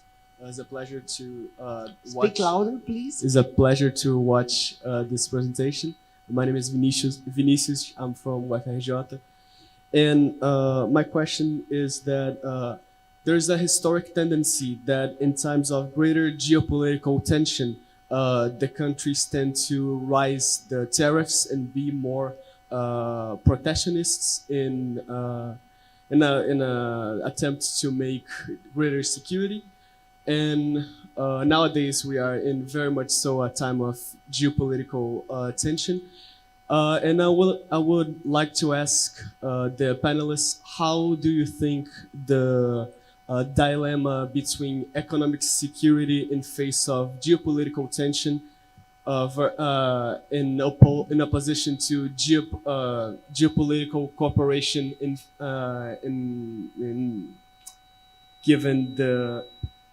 given the international efforts for greater economic cooperation and also climate change? Thank you. So who would be the candidate? Not sure this is going to quite answer the question, but I'll give it a go. I think one of the sort of concerns in the background here is not simply the outward geostrategic question, but what kinds of domestic politics result from vast processes of deindustrialization. And we've seen maybe some of that here in Brazil. We've definitely seen some of that in places such as Germany, places such as the United States. So I think in the background here, there are efforts that come to marrying green transition policies with the political realities of deindustrialization, and then potential reindustrialization as an outcome. Of course, we know, and this is something that was already referred to, that industrialization the first time around was messy, included a lot of subsidies, included a lot of tariffs, successfully or not. However, I think one way to redirect some of these conversations would be to have more of a focus in innovation policy. And innovation policy also because we're seeing rapid demographic decline in many parts of the world. And while there were still large generations of young people coming around, you could always hope that the next generation would be educated more broadly and better. But for a lot of countries right now, the generation being born or being in school right now or in the very near future may be their last chance to actually educate before the countries grow old. So that's, where would I like to channel some of this? international competition. I would like to channel it towards education innovation policy and try to see something in that realm. And that was a broad response, but hopefully, touched on some of what you were asking about. Okay, someone else would like to add? So we can move to, maybe we have other questions from the audience. Oh, yeah. I'm sorry, because long time without speak English. I don't know if it'd be possible to explain what I'm thinking about all of this discussion. At first, because I'm working with blue economy, we have a special commission here in Rio de Janeiro, and I see that we have a lot of opportunity. And as you spoke about to have the competition in the world, this time, in my opinion, is not time to have competition. It's time to have cooperation. And I see a lot, I work with a lot of cities, and I see a lot of small cities needing big help that for the United States and other countries it'll be almost nothing to invest in them and to provoke this kind of cooperation. I know that you have a lot of problem of investment, and not investment, but law to support this.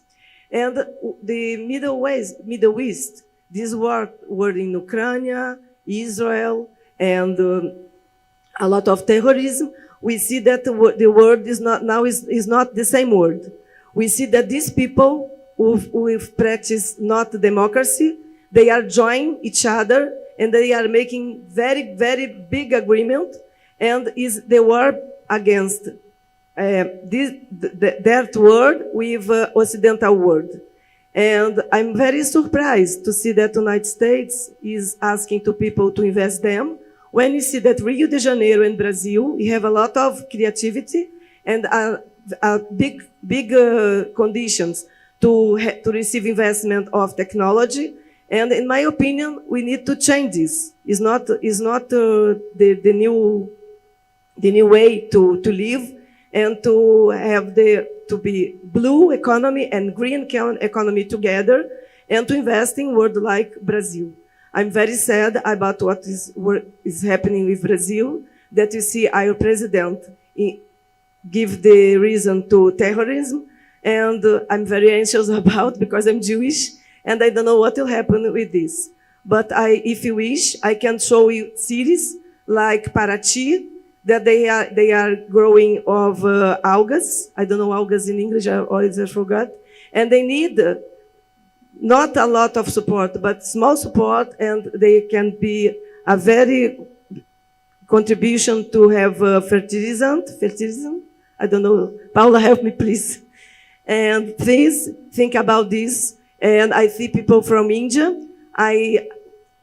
2 or 3 months ago, I saw people working very, very well, and in my opinion, the big countries like United States and the community of Europe must to help us, and not us help them.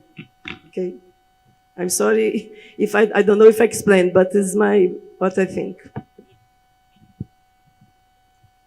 I think in the background, coming back to the paper, I think the background is really this idea that there are 2 sets of potential losers in this game. There are, first of all, less developed countries, and then there are small countries, and then the very unfortunate bunch who happen to be both small and less developed. And there's no reason why geoeconomics or even economic security necessarily needs to be negative sum, that there should be ways of finding positive sum outcomes in these policies. I guess I have to say that I'm not necessarily always the biggest fan of all these huge industrial subsidies and subsidies projects. And one of the reasons why I mentioned innovation and education policies, because those tend to be realms in which cooperation is also built into the logic, whether it's higher education, academic exchange as well. But I will, sort of double down on maybe the point about the domestic politics of deindustrialization and reindustrialization. It's whatever outcomes we wish to see on the sort of more global scale. If countries don't see at least some part of the chain in their country, it's becoming increasingly unlikely for them to come along at all, which is not the way the world was 10 years ago, but it's simply the way democratic politics seem to be swinging right now. Okay, someone wants to add something from the panel? No? So maybe we have time for one last question. If there's no questions from the audience, I'll also take this opportunity for one small issue, which has to do with trade agreements. We haven't touched in this debate about trade agreements. So I'd like to ask Anthony and maybe Michelle or Mahmoud, what's the role of trade agreements in this realm that we are describing now? What do you think? Anthony, could you maybe give your perspective on the role of trade agreements in this new context, and Michelle specifically on international frameworks for investment agreements, okay? Yeah, thank you, Len. Yeah, this I think is an important piece of the conversation that we haven't touched on.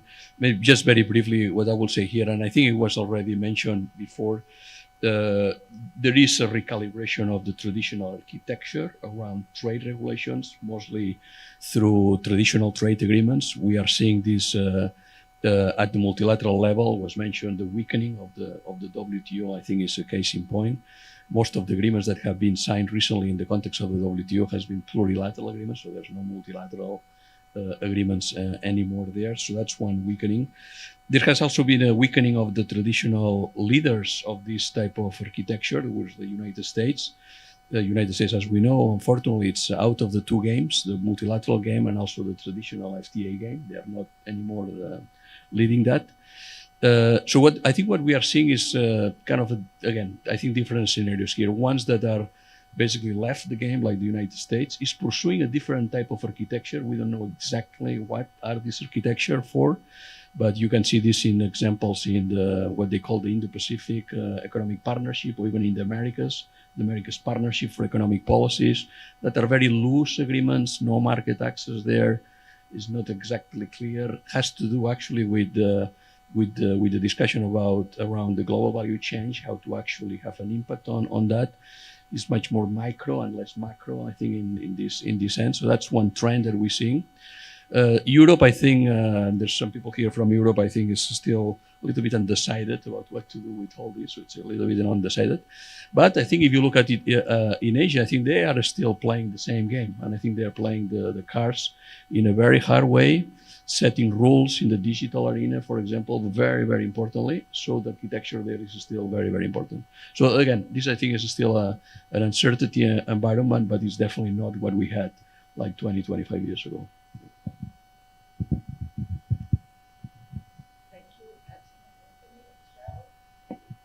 Yeah, if I may jump in. Well, in my view, I think that we also see fragmentation of the rule of law that will increasingly become the norm of the global investment agreements and trade agreements, especially if we think about short and medium term scenario, right? We have a growing scenario of agreements for trade relations and investment relations, and I foresee different regulatory responses depending on the model in question. Because we think of what Anthony mentioned as traditional trade and investment agreements, I see that in this sort of regulations, more and more the exceptions will be invoked by the countries, and in a way of also reforming those clauses, including a clear definition of what constitutes national security, what will comprise economic security.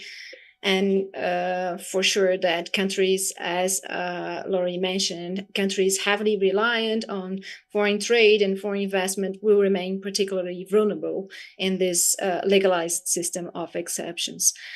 Secondly, I see a different type of scenario, and as Anthony mentioned, there is an increasing number of soft regulations that has been driven by memorandums of understanding, sectorial agreements, and facilitation agreements, which are more often connected to sector or industry specific, and they tend to be more flexible frameworks to allow greater policy spaces, and they may play an increasing key role in shaping new trade structures, such as friendshoring agreements. But we see a mix of both extremes. This is kind of a live experiment of the frameworks in transition from a liberal order to what we have called a statecraft-driven model, right? And the agreements also have been more legally mobilized, and we see moments that they have not been mobilized in those systems. They just have been neglected. So this is also a condition that we should take into account in this system. This is why, if I take the opportunity to think about why G20 is an important forum today, because it combines this political dimension of getting different countries from different profiles together, and to better understand what is going on and keep the transparency and keep the most relevant topics in the table. Thank you.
Agradeço o convite para poder participar desses encontros, que são sempre extremamente importantes. Good morning for everyone, and I'm very happy to be here. This session will discuss, analyze the issues, especially for sustainable development. Sustainable development, energy transition, and climate change are issues that are part of and will continue to be part of the global socio-economic political agenda. We can say that there is a relative consensus that these are priority issues for society. However, how can these transitions be made? How long should adjustment be made? The path is to harmonize measures or to deal with difference to achieve the desired result.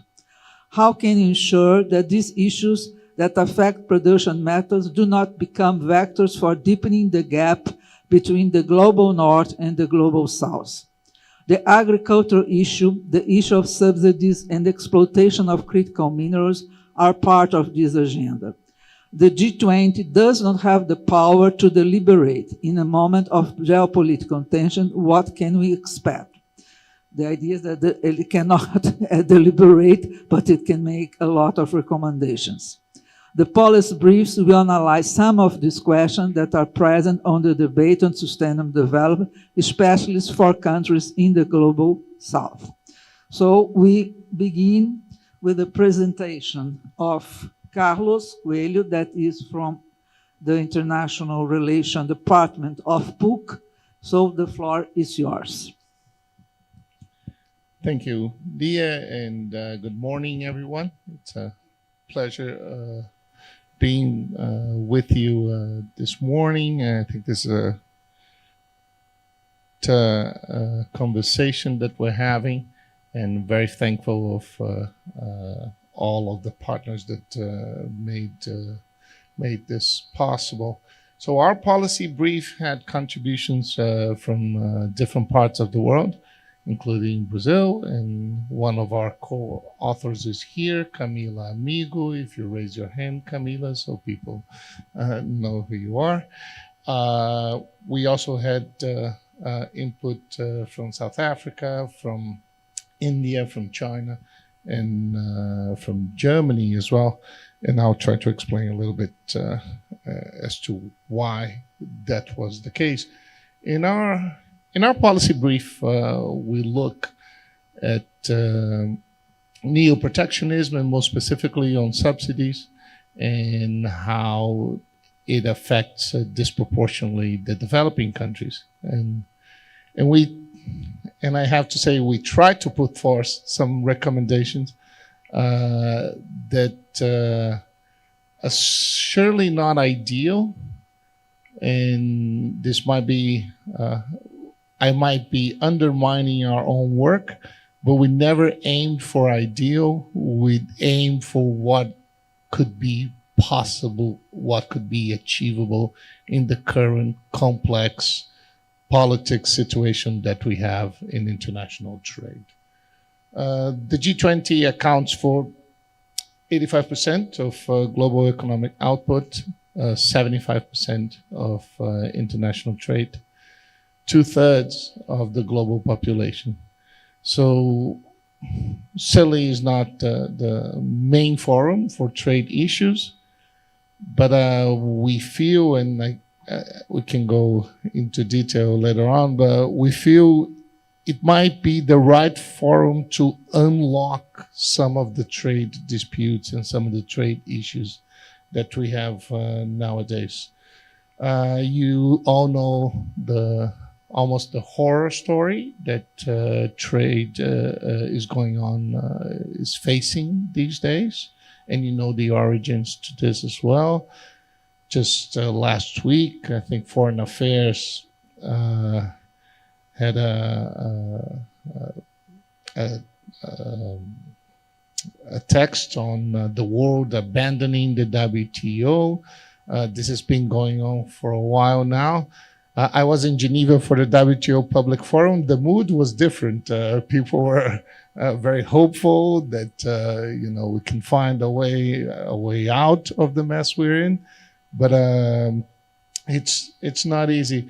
So all of these problems are rising nationalism, the pandemic, the US Inflation Act, and then the EU green subsidies, and then China said, well, if you're going to do it, I'm going to do it as well. And then India start to do the same. It creates a domino effect that leads to a race to the bottom, so to speak, on the race for subsidies in the international arena. Developing countries have less tools to deal with this race to the bottom than industrialized countries, of course. So we know that protectionism has risen. This is unequivocal. In an age of everything is disputed, this is not disputed. It gets characterized as green geopolitical or based on security concerns. The G20 is not new to this discussion. It appeared in the Indonesia Declaration. It then appeared on the India Declaration. Brazil, when it stated its strategic goals for the G20, it included a functioning WTO as well. So this is not new. And in the end, I will say why this is a problem, or why do we think this is a problem.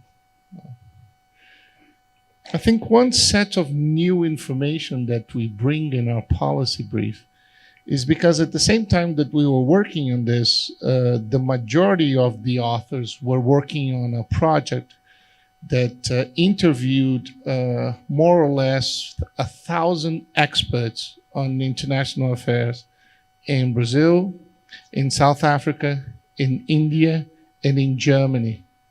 Why in Germany, you ask? This is an odd group because the German Foundation was funding the research. So we included the experts from Germany as well. And we asked some questions on the sentiment towards trade. This wasn't only specific on trade, but it involved some trade questions as well. So support for WTO and multilateral trade agreements in Brazil was quite high, 43%, in Germany as well, not so much in India and South Africa. But when you go to prioritize protectionism, Brazil, India, South Africa, 7%, 2%, it seems that nobody wants protectionism. That's what people say, but that's what we have in practice. And then we ask, who do you think is going to tackle the issue of the challenges that we face most effectively? And there's a lot of hope for the G20. So this is why we get to the G20 maybe being the main actor to be able to unlock a lot of these multilateral issues that we're having. So we put together 3 recommendations, or almost 3.5. One is to advance the plurilateral agreements, and I think we've heard on the first panel a little bit of that, and I think we can go back to this. Single undertaking and consensus have led us so far. It definitely does not feel like they can lead us any further. So I think we have to look at plurilateral.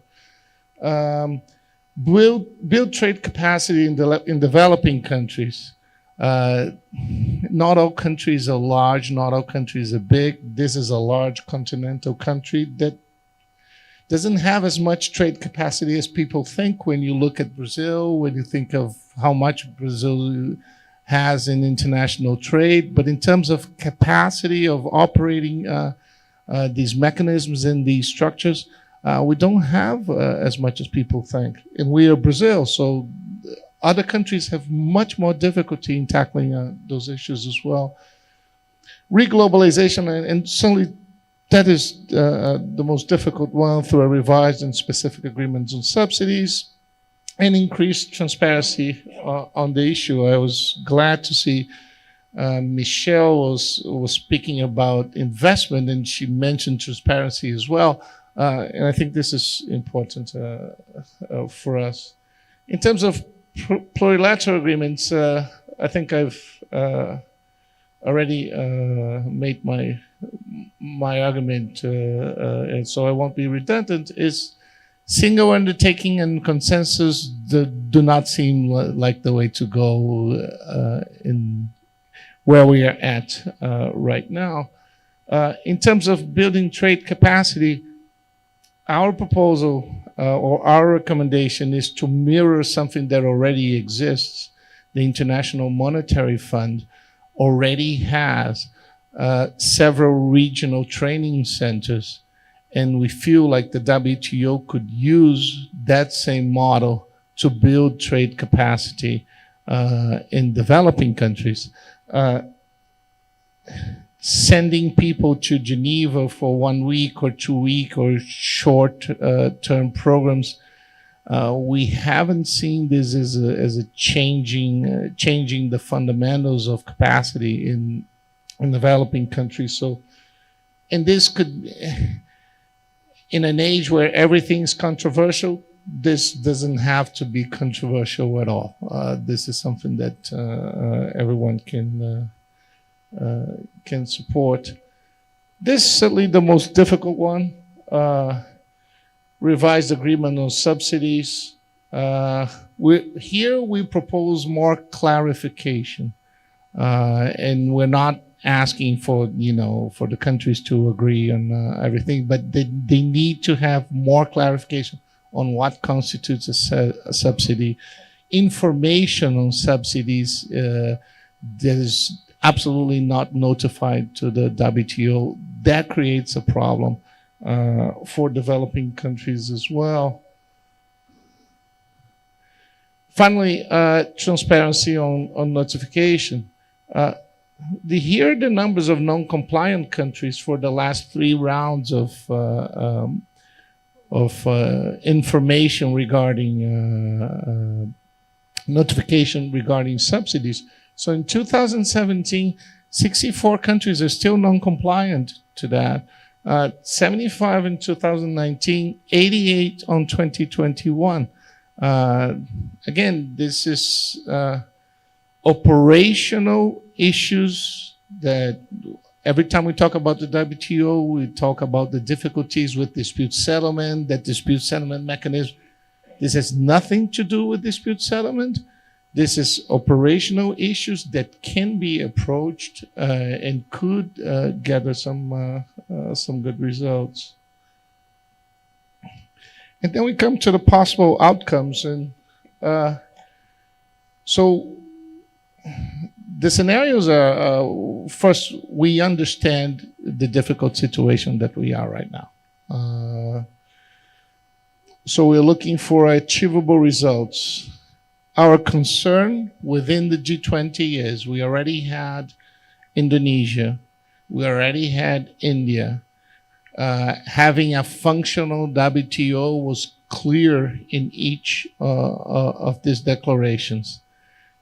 If we have a third declaration where a functional WTO appears again,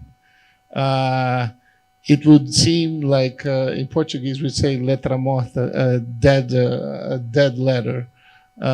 If we just keep saying it without achieving any advancement on the issue, that doesn't bode well for the G20 as a multilateral enterprise, and I think that's the concern. That's the concern right now. The positive scenario would be that if we can get some sort of breakthrough, if we can get some inkling. Whenever we talk about cooperation, we talk about let's start small, low-hanging fruit so we can build on. So this is what we will be looking for, and I think this is what we had in mind when we put together this policy brief. Thank you very much.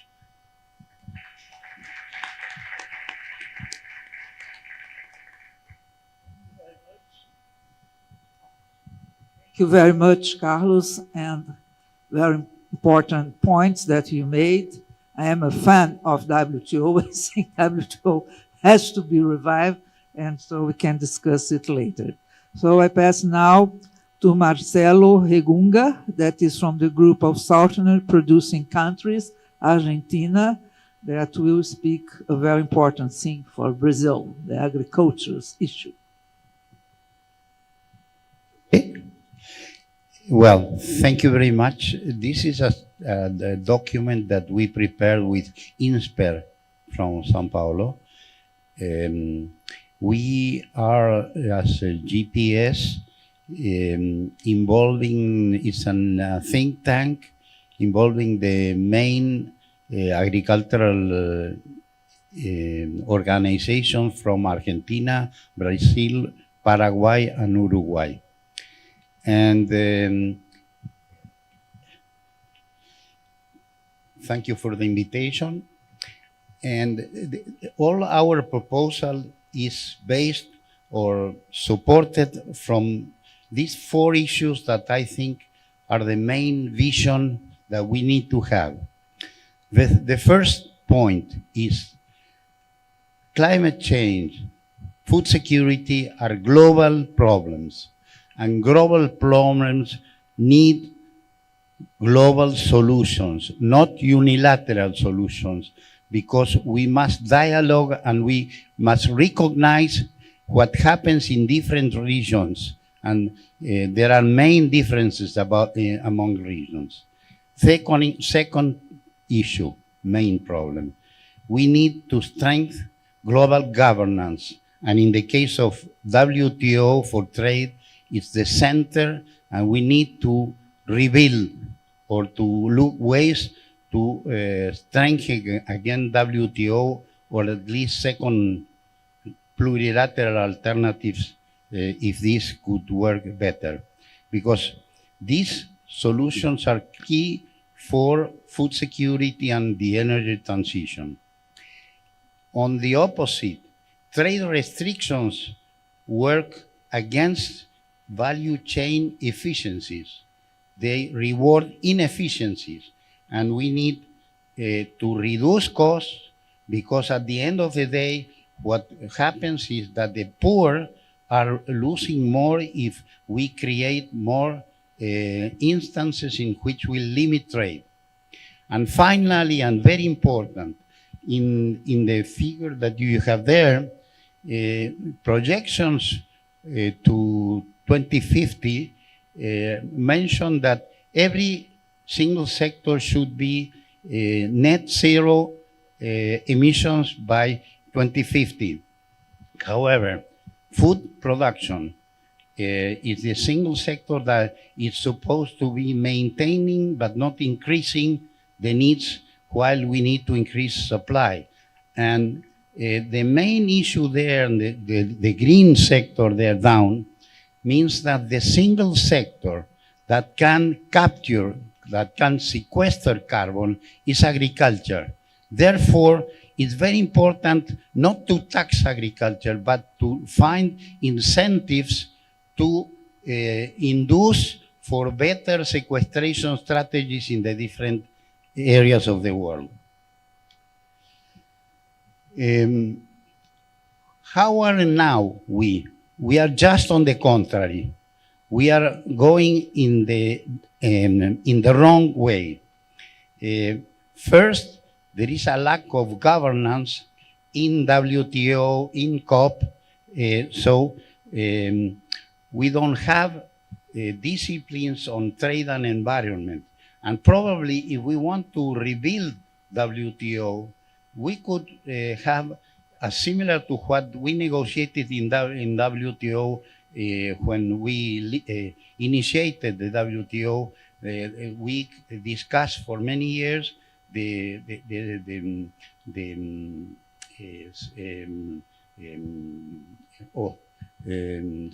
SPS agreement. Now we should be discussing the trade and environment agreement, and this could attract people to come again to WTO. But what we are facing now are serious difficulties with unilateral measures, mainly began by the US, the European Union with the CBAM, and now they are trying to implement this deforestation regulation. It has been postponed for 1 year, but at the end of the day, we find that these kind of solutions are not going to resolve the main problems of climate change, because they are partial, they don't recognize what happened all over the world, and at the end of the day, they are changing the main discussion. The main discussion in climate change is the stocks, not the flows. And the Europeans are discussing the flows, while most of the problem of climate change is the accumulated stocks of carbon. And thus, we should resolve that, inducing better incentives rather than just creating more costs in the value chains of agriculture. I find that when you look at the European decisions, they don't know enough well what I am going to explain very fast with some pictures, but because the situation and the agriculture in our region is totally different to how Europeans and some other intensive production systems have in the world. So, and I think there is a risk that other countries come again with these kind of solutions. First, I think if you look at the trends, these are OECD FAO projections, you find that many regions of the world, mainly led by the emerging economies in Asia, but also in Africa, are going to be increasing their net imports of food. On the other side, the Southern Cone is the area that is growing more and will grow more in the future. So a smooth trading system is very important to allow all this balance that we need in the future. We are going in the wrong direction. Second point is why we are increasing. We are increasing, you can see there that South America is the net exporter country that is growing. On the other side, you see East Asia and many other regions that are decreasing. And which is the main reason that is different to what many Europeans find? The productivity gains in Brazil particularly. If you look at the right side, you will see the leading gains in productivity gains in the last 30 years in Brazil. And if you look, Argentina is down there because we are imposing trade barriers. So if Europeans are imposing trade barriers, and this reduces productivity, we need to look at incentives and not trade barriers. And just to show you, because a lot of people do not understand and do not know what are we producing and how are we producing. That photo could be 30 years ago our region. We were destroying the soil. I took this photo recently in Italy. This is how we produce here in our region. This is the no-till. It reduces the use of energy, we use biotech products, reducing the use of chemicals, and we improve, and at the end of the day, we are recreating the soil. This is something that now there are some new wording, but at the end of the day, we have been changing this in the region during the last 20 or 30 years. And the result is a much more efficient and what we call the sustainable intensification process. This is a continuous process, and we need to continue providing incentives for this innovation strategy. Just to show, these are FAO information, how we, in the last 20 years when we began this process, we have been reducing the emissions per unit in Argentina or Brazil.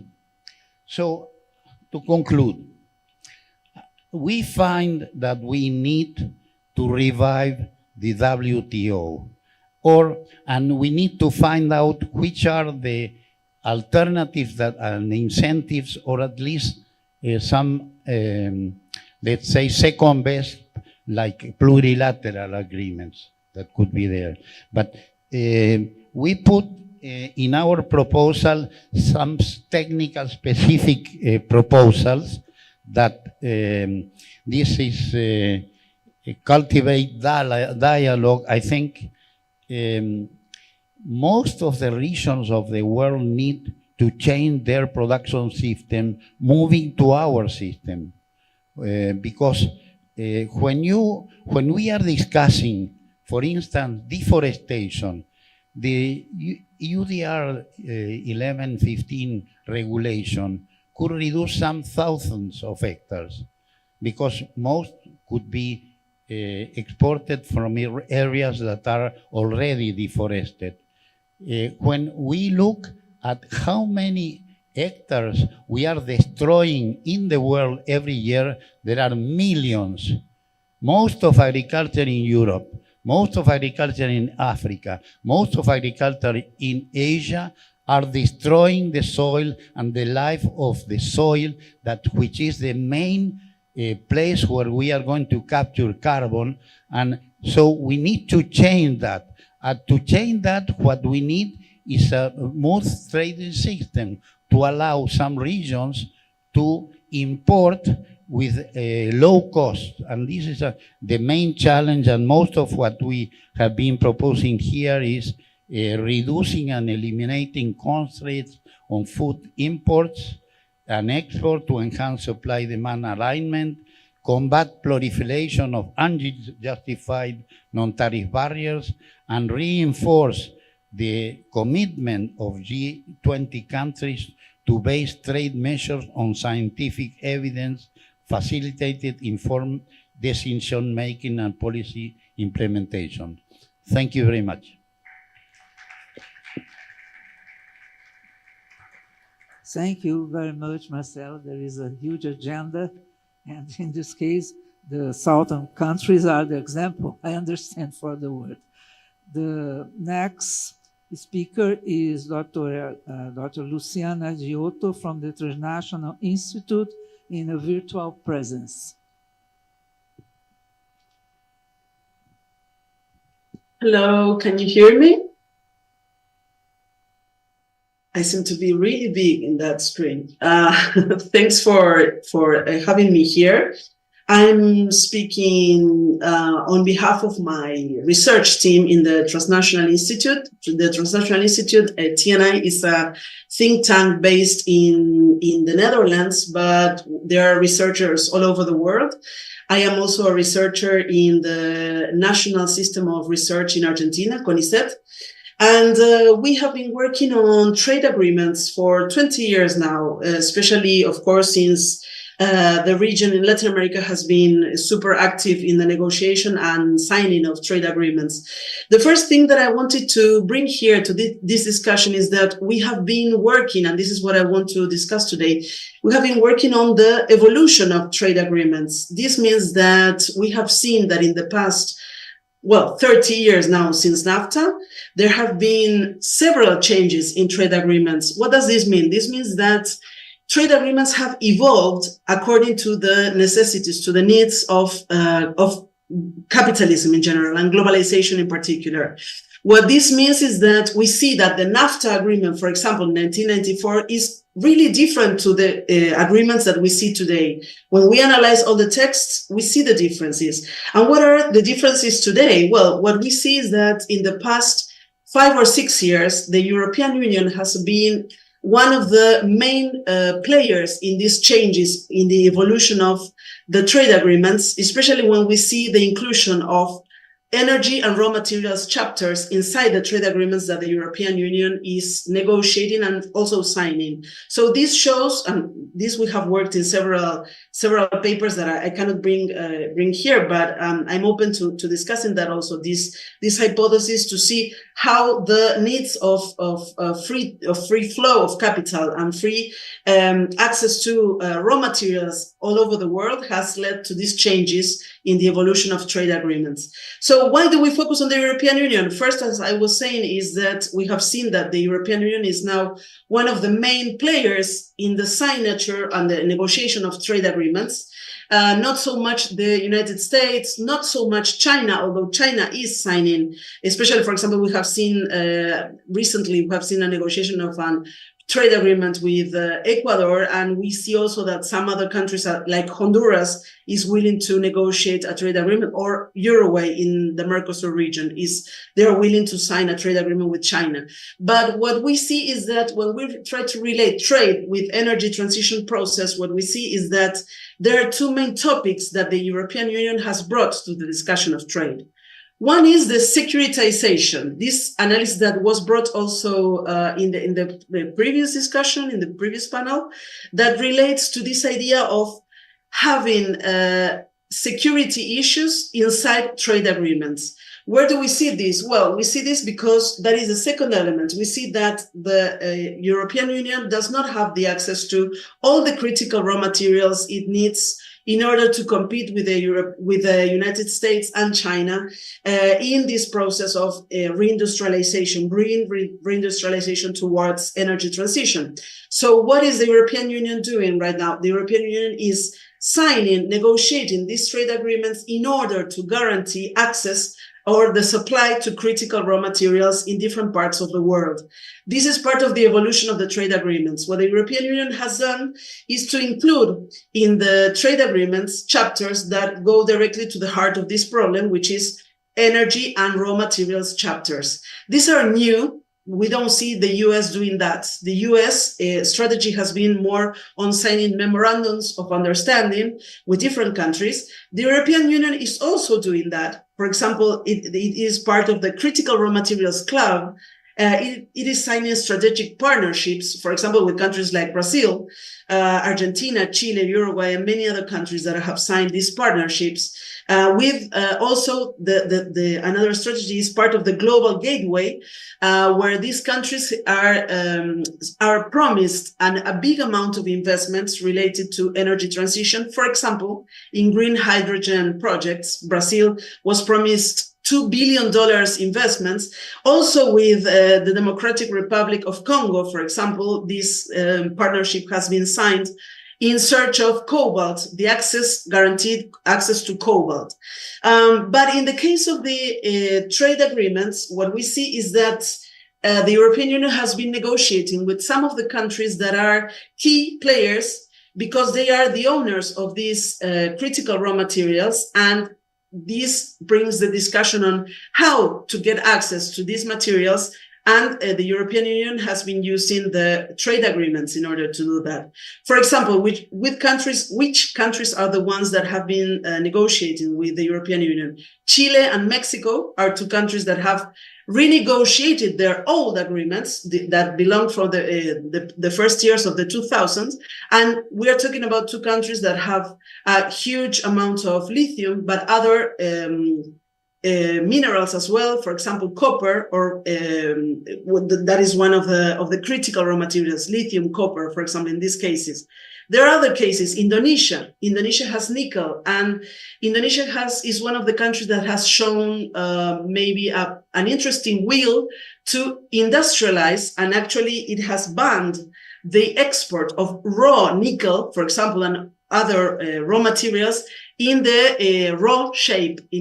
So they demand an amount of industrialization inside the territory of Indonesia before these materials are exported. This has also led to a WTO claim of the European Union against Indonesia. And also there are several ISDS cases related to this on mining companies against Indonesia using the investor-state dispute settlement and the bilateral investment agreements that exist already between Indonesia and European countries. Then there is the example of New Zealand. New Zealand also is part of these new agreements, and Tunisia also is in negotiation. Tunisia is one of the, together with Morocco, one of the owners of phosphate rock, which is a product that is a raw material, that is used for agriculture. But anyway, science is showing that it will probably be an element that will be useful also for the energy transition, especially for the production of batteries. So what do we see? And in my last minutes, I want to show you what are the rules inside these trade agreements, inside the energy and raw materials chapters that we have analyzed in the European Union agreements. This is really interesting because all the free market principles appear in these agreements related to especially for the access of the European Union to these raw materials, for these critical raw materials used for energy transition, plus security, plus digitalization. So this is an important package that was included inside these agreements. What are the rules? Market principles, elimination of import-export restrictions. Any import-export restriction is banned. Any import-export monopoly is banned. Also, the elimination of export prices. And this has been really a big discussion with Chile, for example, because in the negotiation, they were not able to completely eliminate this rule from the negotiation. Even, they have some exclusions, but when you read the different exclusions inside the EU-Chile agreement, you see that they are not enough. So they actually eliminate the export prices possibility for the policy of the states in order to reindustrialize, in that case, or industrialize their own critical raw materials. Then the second principle in these agreements is the de-risking the access to energy transport infrastructure. So the European Union guarantees that its companies will have priority access to energy infrastructure, even in countries like, for example, Tunisia, have a huge energy deficit for their own population. So this brings different questions regarding why European Unions should have, the European Union's companies should have priority access to energy transport infrastructure over the uses of local population. And the third one is a principle that was kind of mentioned before, which has to do with the discussion inside WTO also regarding facilitation, investment facilitation. In these agreements, what we find is the homogenization of standards. So in general, it's the regulatory cooperation, or what we call in Spanish, coherencia regulatoria, that is added inside this agreement. So these countries that signed with the European Union are supposed to collaborate in all the new technology, in all the new research that is done globally regarding the access to critical raw materials. But what we see is that these chapters, what they have done is to actually ban the capacity of these countries. Because if industrialization came into place, then these chapters would be violated. So that would probably lead to a European Union case panel against the other countries. So this is really problematic when we try to see one of the principles that has been brought. And I will close with this idea. One of the principles that has been brought by the European Union is this idea of energy transition. Energy transition and leave no one behind. This idea of leave no one behind in the process. But what we see is that actually the European Union with this kind of chapters is repeating the dynamics of green colonialism, or other experts say green imperialism. So what we see is that this logic is not really a cooperation logic, but what it brings is more north-south divide.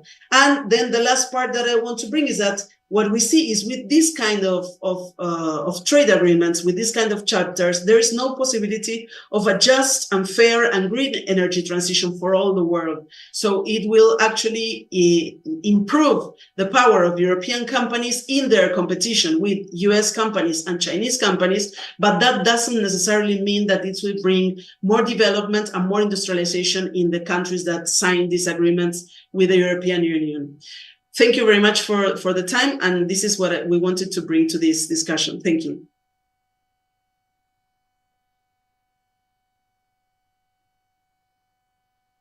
Very much, Luciana.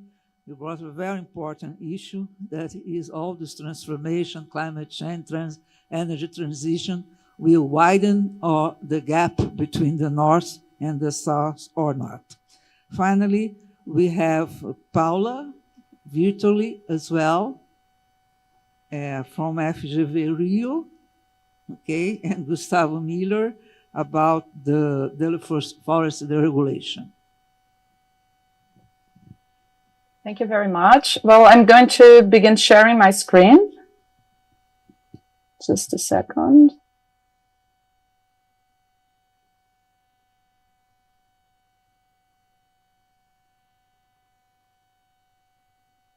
Is it okay? Does that work? Do you see it? Yes. Yes, thank you. Thank you. So hello, everyone. I'm very happy to be here with you online, together with my colleague, Gustavo Miller from the University of Leuven. Well, thank you, Lia Valls, for moderating our panel. And we are also very grateful for to Vera Torstensen, Jacinth, and Paula for accepting our work to be presented here with you today. We prepared a policy brief, as you can see, on the challenges on the multilateral debate on international forest regulation and analysis of the applicability and impact of the UDR for the G20. So this policy brief was the result of a joint collaborative effort between our Center for Global Law at FGV in Rio and the KU's Leuven Center for Global Governance Studies in the Institute for International Law in Belgium. So we have now the honor to present our policy brief on behalf of all researchers taking part in this initiative. One of our researchers is there with you in person, Lucas Vollers, one of the researchers also who has also worked in this policy brief with us. Well, since last year, the Center for Global Law from FGV has been following all these recent developments related to the EU extraterritorial norms in the field of environment and in other fields. And we have been producing some policy briefs and publications on the topic to engage not only with academia, but also with policymakers. So this policy brief builds on our previous initiatives. And in this presentation, I would like to share some of our concerns. So I'm going to start with the context and the challenges for the implementation of the UDR, and then I'm going to give the floor to Gustavo to work with the adequacy to the WTO framework and to bring our recommendations and the scenarios that we envisaged. So we are going to start with the context. So I'm going to go briefly through the context. As you know, currently the EU processes has issued more than 10 norms with extraterritorial effects, including the CBAM, the UDR, the UTR, the Green Claims Directive, the Batteries Regulation, the EU Methane Regulation, petrol and diesel fuels regulation. And well, these norms were adopted within this package of the Green Deal. But on the other package related to the economy that works for people, we have also some other norms, more horizontal ones, such as the CSDDD, the CSRD, and the Forced Labor Regulation. And there is also the critical raw materials. So as Fernando Ribeiro noted during the welcome remarks, we are now witnessing a tendency which is worrisome, and notably for non-EU affected countries. So despite the recent affirmation from the EU, according to which there will be no negative impact due to the entry into force of the UDR, a study estimated that the UDR would cost around to EU consumers around $1.5 billion. So the process for the adoption and the entry into force of the UDR started very early. Well, it started in 2012 3 with the flagged action, and then we move to the impact assessment and the justification for the EU Commission to step up the EU action. And as far as the EUDR is concerned, more specifically, as you know, we received this news very recently. According to which the Commission proposed an extra 12 months of phasing time, so that the regulation would enter into force. The stakeholders will have more time to adapt to the regulation. As you know, this has yet to be adopted by the Parliament and by the Council. So the measures that are proposed here, they possess a very broad scope of application and a high degree of complexity. They are often incomplete. As you know, the EU has just issued some guidances and some documents now in October, but after the initial deadline initially scheduled.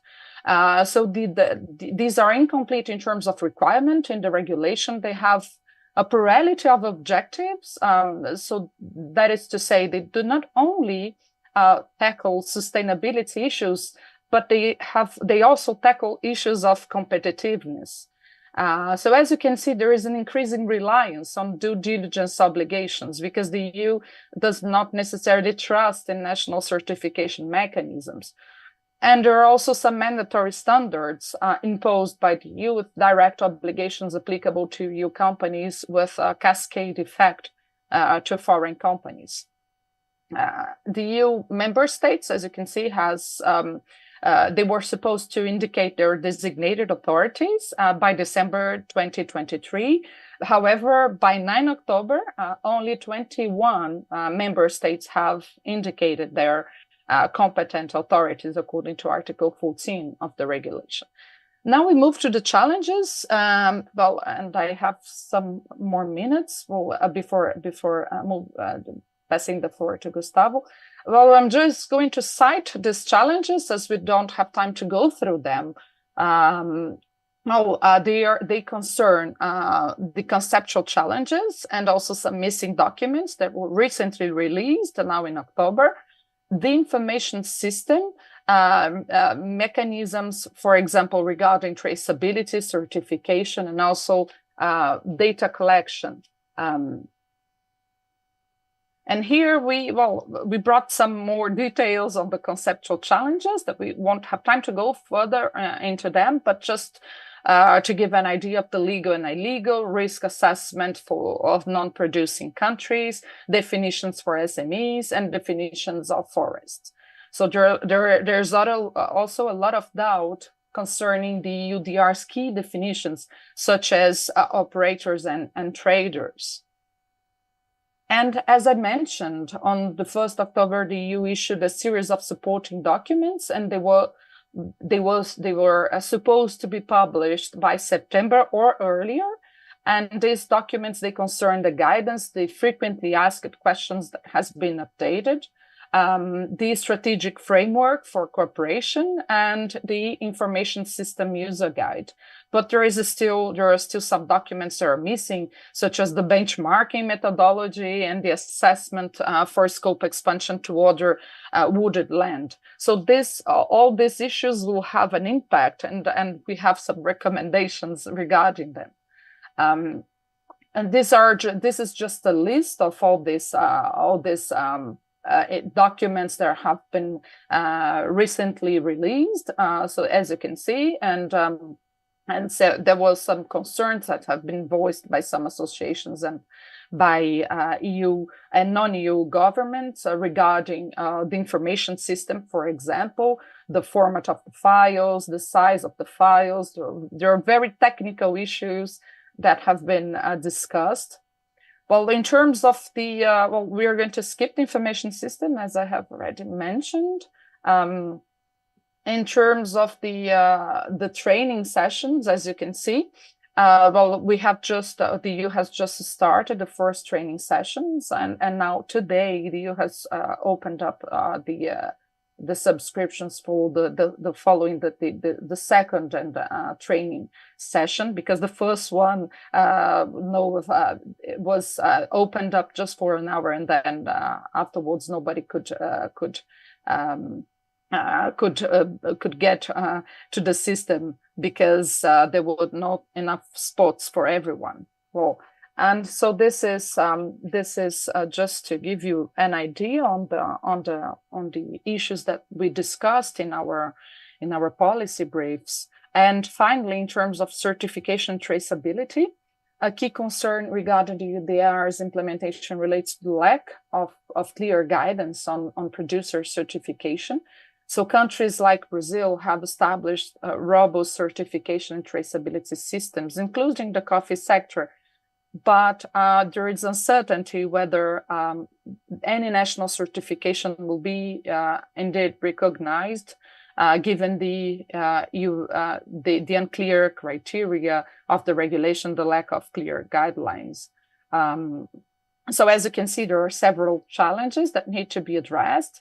And now I'm going to give the floor to Gustavo for discussing the adequacy to the WTO framework and recommendations and scenarios that we envisaged. Thank you. All right. Thank you very much, Paula. Just a few points from my side as well, trying to stick to the time that was given. Most of you might know, the EUDR is a unilateral trade measure from the European Union, which limits the access of products coming from deforested areas into the European Union's market, right? And as such, then it poses an issue of adequacy with the WTO framework, which is the multilateral framework, right? So here we have a challenge in particular, which has both a legal and a political dimension, right? On the legal side, it's whether the norm, this unilateral norm coming from the European Union, is in line with the multilateral framework. Of course, we know there are a few exceptions that allow for such unilateral measures, but they have to be necessary for the protection of human, animal, and plant health, and they also should be justified in terms of being non-discriminatory, right? And finally, there's also some elements in the literature that also point to the fact that such unilateral measures should be imposed in good faith and with the technical and financial assistance to those impacted countries and producers as well, which is in line with the recommendations that we bring forward. Politically, as we know, the European Union is one of those entities that sustains multilateral governance, and yet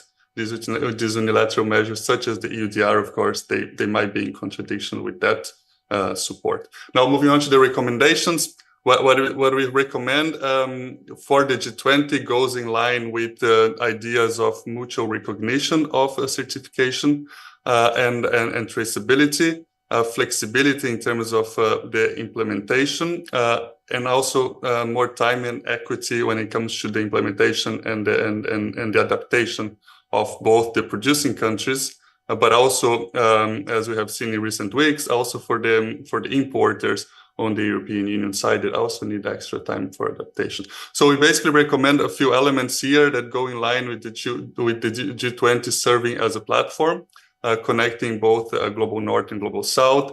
We recommend the establishment of a task force that would encourage the exchange of best practices and going towards a mutual recognition of certification schemes that can be used to lower the costs in terms of adaptation towards this new regulation from the European Union.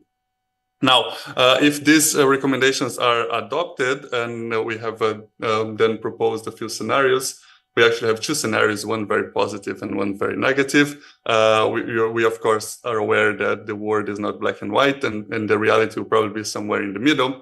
But we basically draw up two different scenarios. The more positive one is where the G20 plays a role in terms of facilitating the harmonization of technical definitions, such as what constitutes a forest, what is deforestation at the end of the day, and so forth.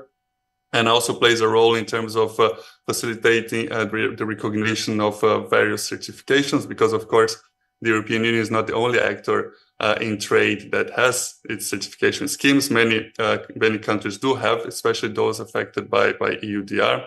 Brazil is a key example of that.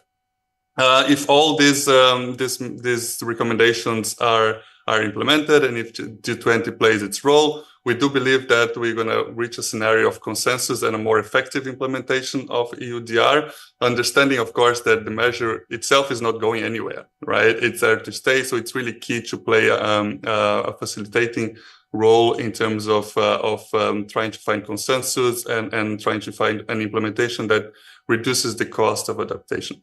Now, of course, if that's not fulfilled, we move towards a scenario that's much more negative in terms of it being rigid, and we have simply a top-down unilateral implementation from the European Union that would have multiple risks, such as, of course, higher costs on the side of the producers, much more costs on the sides of the consumers, and also unintended consequences such as, for example, relocation of the production from areas that are being monitored, such as areas of potential deforestation, to areas in other biomas that are arguably equally important, but will not be, at least in the short run, object of such regulation. So these are the scenarios, and just to highlight that the essence of the recommendations are actually already being followed one way or another by the European Union in recent weeks, as Paula just mentioned. One of the justifications for delaying the implementation of the EUDR was precisely the need of further dialogue with the partners. So we do hope that it goes in this direction. Thank you. Thank you very much.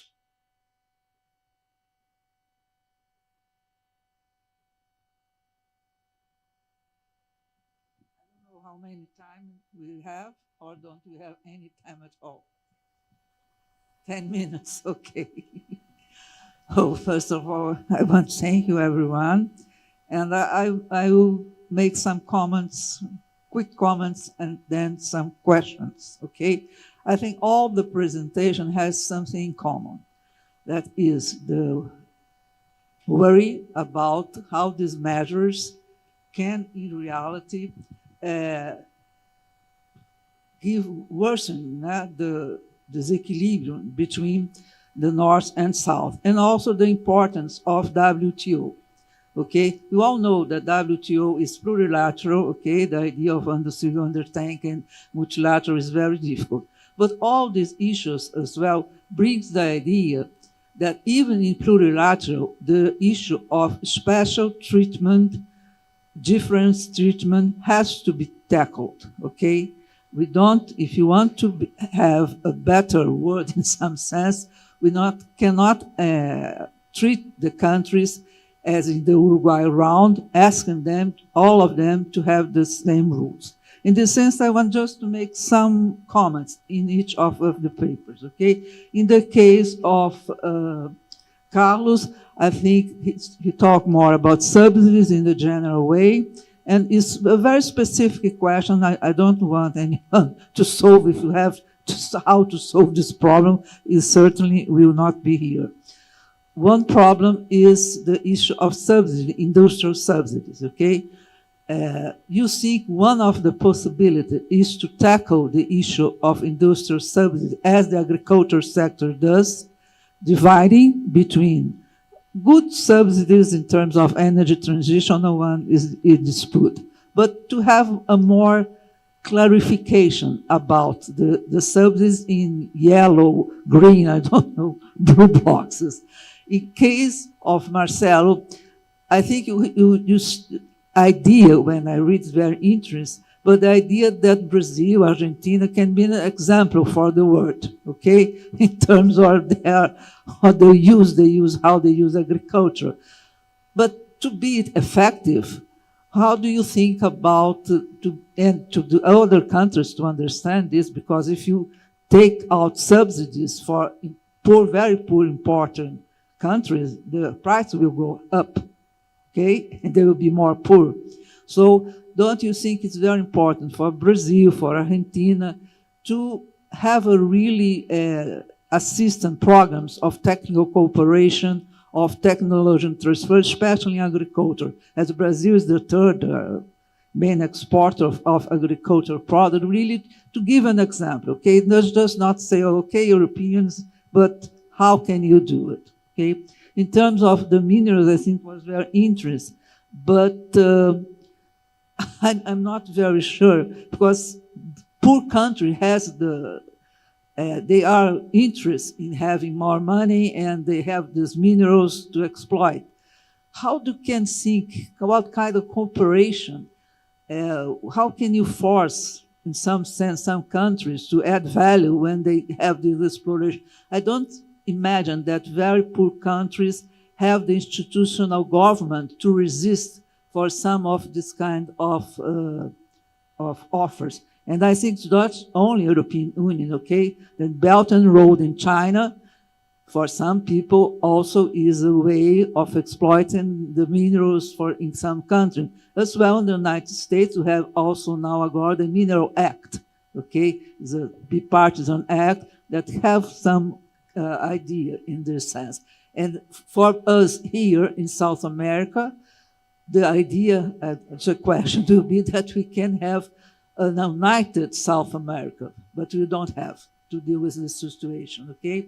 And in terms of the European Union, the issue that the deforestation, I understand that's only for CBAM. It is a question for you. CBAM, I think, is a kind of tax that other countries are thinking to impose as well. But in the case of deforestation, I think it's only the European Union. I don't know. So if it's only the European Union that is thinking about this, do you think that this can develop in some sense or not? So is this question in general, if you have the hope that we can revive WTO in the plurilateral agenda and something like that? Because G20 can give proposals, but it really doesn't decide anything. Thank you. Leah, I was joking with Leah before we took the stage, because when I defended my PhD, Leah was on the dissertation bench, and I told her, you're not gonna give me any difficult questions, because I don't think I have been answering those questions since then, and I'll probably not directly answer it as in now. Well, let me take the other way. Do developing countries deserve special treatment on this issue? I think yes, they do. I think the other question then that begs answering is, so who are the developing countries? And I think it would be very hard to qualify China on trade as a developing country as of today, and I think that's probably the biggest point of contention. I don't know what the expression to use. If we need to stop the bleeding, stop the race to the bottom, but we are living in very irrational trade and economic times right now, and there's going to be a U.S. election in 20 days, and who knows if this is going to get worse or is just going to linger, because if any hope of a Biden administration existed in terms of reviving the WTO, it didn't happen. So the idea that, it's going to be different if it's somebody else, it hasn't happened. And I think, so in the age of geopolitical competition between China and the US, I think what the other countries need to ask is, are we just going to sit and be passengers to this? I think there's some glimpses of hope in the area of dispute settlement, where countries are working together. I think other countries have to take responsibility and start moving this forward. But yes, developing countries should have some special treatment. And I think to the thing of qualifying subsidies, and any clarification that's possible, I'm very for it, because it just makes things clear. Used to be that we didn't want any tariffs, but if there was any trade barrier, tariffs would make it simpler for us to understand. I think as it is right now, it's very complex because we can't see everything that's going on. We obviously see the larger players, but we can't see the whole world of subsidies. So if we can have advancement on that, that would be great. Well, actually, Brazil has a very strong cooperation program with Africa, mainly EMBRAPA. EMBRAPA is one of the best research organizations in the world, and they have done a very good job in terms of how to increase productivity at the same time that we develop sustainable production systems. We are also selling and advising some countries in Europe, but we are also selling no-till and all the machinery to European countries. Spanish people is importing a lot of this because everybody needs to move to a system that is sustainable. And the traditional system, as I showed, is not sustainable. But we have the technology in Latin America, and I find that we can go through exports of machinery, but also just export of technology. And in this sense, I highlight, but Brazil is already doing this.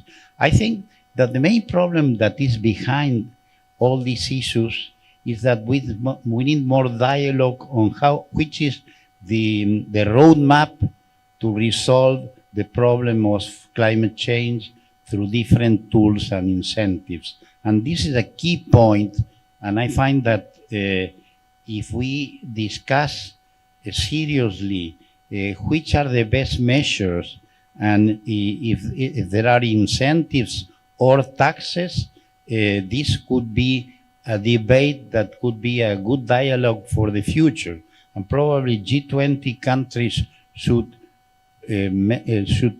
try to pose this issue, how to really contribute to climate change through a better dialogue between the South and the North. Okay, my turn now. Thanks for the questions. I was thinking that we should take into account that green industrialization is now a reality. Nobody could deny that there is a race for industrialization between the US, European Union, and China. But those are the three main players globally. What happens with the rest of the world? So when we talk about cooperation, we have to understand that there are already countries that are trying outside this trio of three countries or three regions with the European Union that are racing towards trying to control the energy transition process. We have many other countries, which are the resource-rich countries, where the resources are placed in regards to critical minerals. For example, some of the examples that we put in our report, in our briefing for this conference is Ghana, Namibia, Tanzania, and Zimbabwe. They have already, last year, they have already added bans to exports of unprocessed minerals, lithium, ore, and other minerals. Bolivia has a state-owned company. Chile has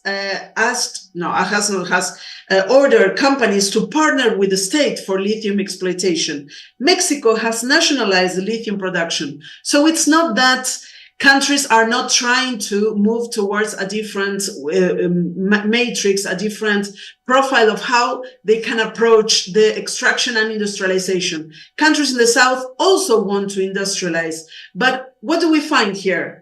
There we find the investment and trade agreements that we have been seeing in place for the past 30 years.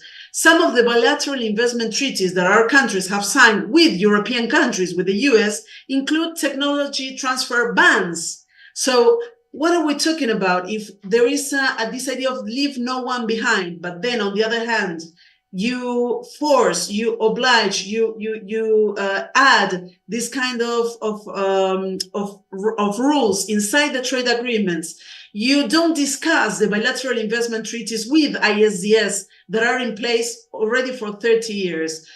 This is what we see. We see again the division of North and South. So the North is allowed to reindustrialize. The North is allowed to have this green transition, but the South is obliged, is forced to just be a deliverer of critical raw materials that leave actually all the water risk, conflicts, food insecurity in the communities in the South. So this is not for free. This has huge impacts in the South.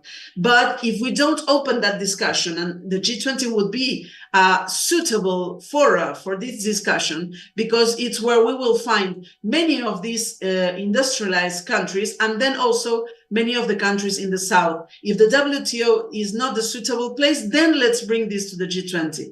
But the truth is that there is a huge hypocrisy of countries in the European Union, for example, that use these rules on behalf of their own companies that will profit from the exploitation of resources in the South. So until we are able to face this discussion in an open and democratic way, then the consequences will be the same as we have been seeing for the past at least 30 years, since the European companies or US mining companies or Australian companies have been investing in the South with no open discussion on how they do that. There is no accountability, and this is showing the consequences globally.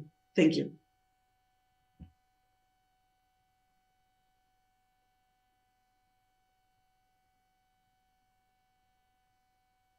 Hello, should we jump in? Do we have time? Yeah, well, there, as it was mentioned, there are some other norms adopted in the field of deforestation, the US and from the United Kingdom, but they are not yet in force. And what happens is that maybe one proposal that we made, and this is also in our policy brief, is that we should use this forum to make pressure as well on the EU in terms of not only postponing the norm as it was proposed, but also in terms of clarifying aspects and also on the recognition on our instruments, on the mechanisms that we already possess, because some of the monitoring mechanisms, traceability mechanisms, and also on issues regarding the definitions, we have been very advanced on several topics, and it is also a question of showing our developments and also trying to make pressure for them to be accepted, because for the moment, as you know, there are these documents that were clarified. They indicate how to add a file in the EU system, and some guiding documents. They do not take into account some of the national concerns, such as Brazil's concerns. So I don't know if I answered the question because it was very broad, but please let me know if there is something else that I should add. Thank you.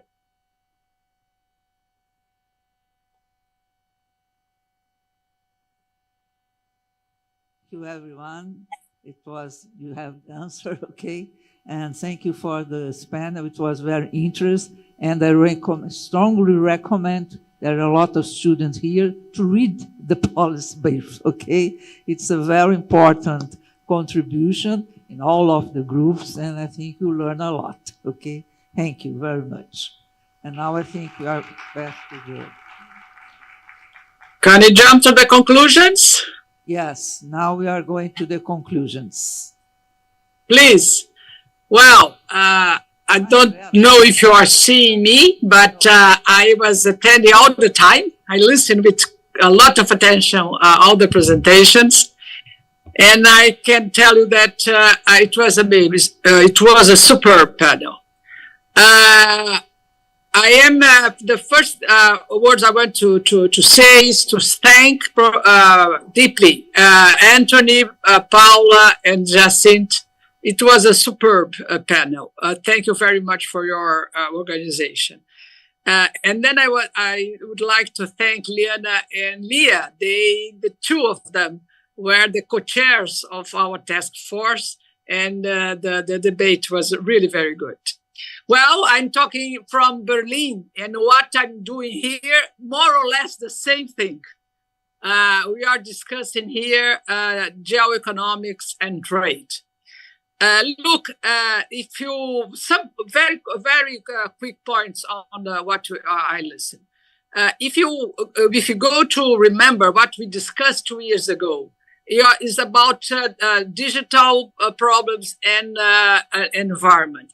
2 years from now, 2 years ago, look what's going on. A lot of papers start talking about the word geopolitics, securitization, all of this. And this is a thing that is affecting WHO deeply. If you understand that geoeconomics, it's one of the words, is the weaponization of the instruments of trade and investment to coerce other countries to do what they want, you are going to see a profound impact in the WTO. We are talking about tariffs. What Trump's proposal is to raise tariffs that are bound in the WTO. He cannot do this without compensation, right? Then you talk about export and import restrictions. You talk about subsidies. You talk about local content. Anthony, local content, rules of origin. Please remember, Anthony was the most famous expert on rules of origin. He made a marvelous work, The Costs of Rules of Origin. So these are themes that are old that are coming back, right? If you talk about the new word is economic statecraft, you are talking about much more about the fight of the war among the countries.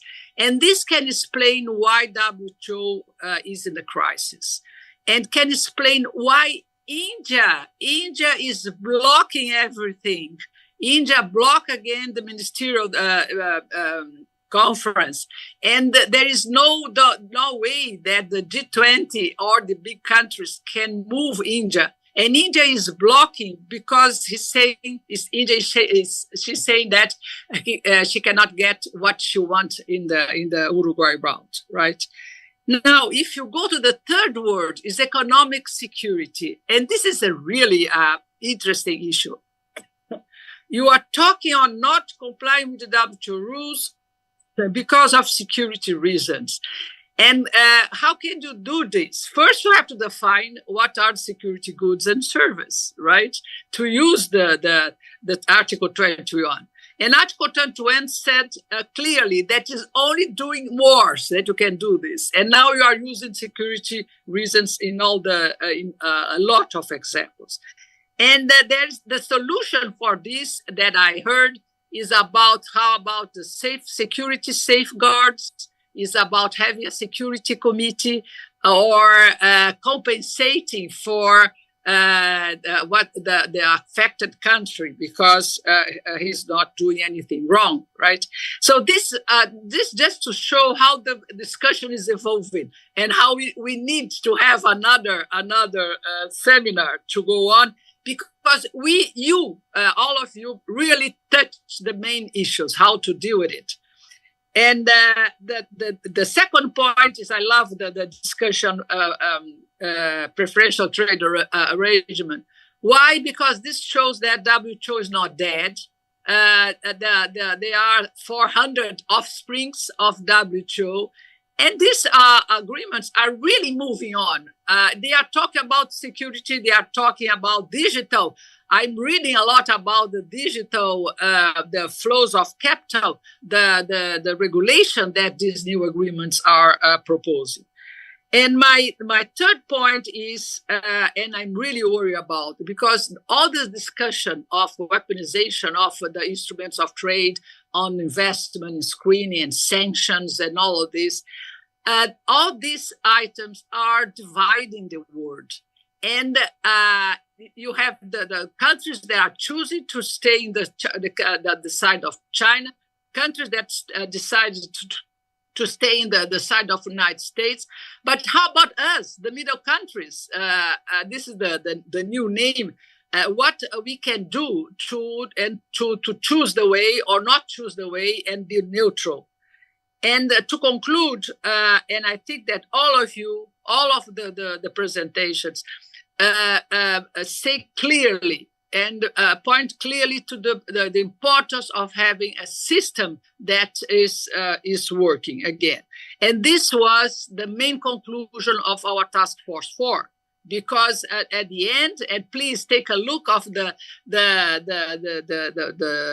summary papers, the commentaries that we are being published, we emphasize exactly how it is important that we reinvent the WTO, not as the old one we know, but with another one that can be more flexible, more not so rigid, more soft law than hard law.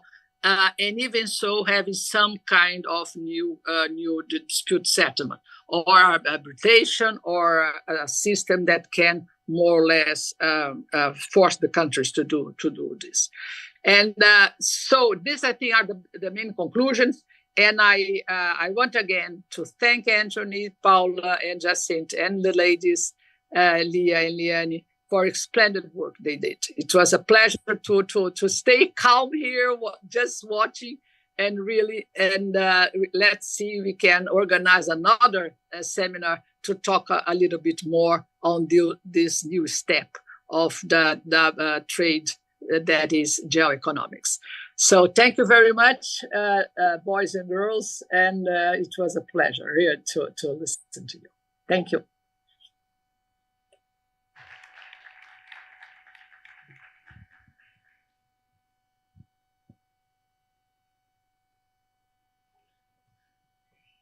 I'm not very smart, but I'm smart enough not to talk a lot after Vera. And I think here's just, obviously we are very biased towards the importance of trade. And I think today on both of the panels, we've heard a lot about the intersections of trade with food security, climate change, investment, development, North and South disputes, geopolitics, and so forth. So I'll just end again encouraging you to take a look of all of the work that was done at Task Force number 4. All of the other task forces as well, but especially Task Force number 4. And on behalf of PUC, really thank you for your presence, and I'll see you at lunch.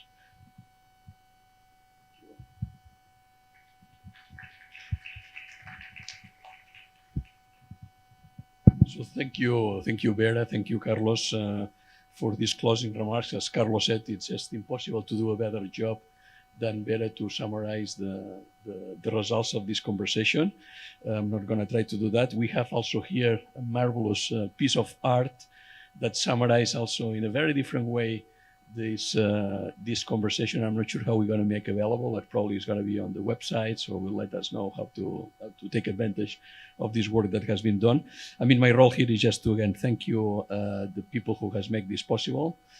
Paula was the backbone of all this event from the very beginning, so thanks to you and to the Catalan government for the sponsorship, the participating institutions, PUC, FGB, our own institute, IBEI, and the Georgetown Americas Institute, that all of us collaborated in putting together this event. I just wanted to say something that we may have not emphasized, maybe just a little bit now at the end, is the importance of the T20, this track of the G20, and I think this is a very good showcase of what can be done when you put together a good groups of institutions, research institutions, working together towards a very clear goal to be a partner of a G20 conversation. I think, as Carlos said, there were many different task forces. We just focus here on not only on one of them, actually we focus on a subtopic, a sub-theme of the Task Force 4, and here Leanne did a major job with Vera in selecting a very good group of papers. The papers that, as you have seen, have covered a broad range of relevant issues of these conversations. We touch on many things, but I just summarize the themes. They were involving many different centers from many different parts of the world. And again, I think there's been a very good example of the type of papers that you have seen in this dialogue, with a very interdisciplinary approach that sometimes this is not so useful. This is people from economics, from political science, legal scholars, people that are sector specialists, put them together into this dialogue. So thank you to everyone who has been able to participate and to help in this endeavor, and look forward to seeing you on lines. The Georgetown Americas Institute has been very kind to sponsor these networking lines. Sorry, Vera, we will not have you with us here, but hopefully we'll see you soon in Rio, in DC, somewhere in the world. Thank you very much to everybody. Thank you.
Recording stopped.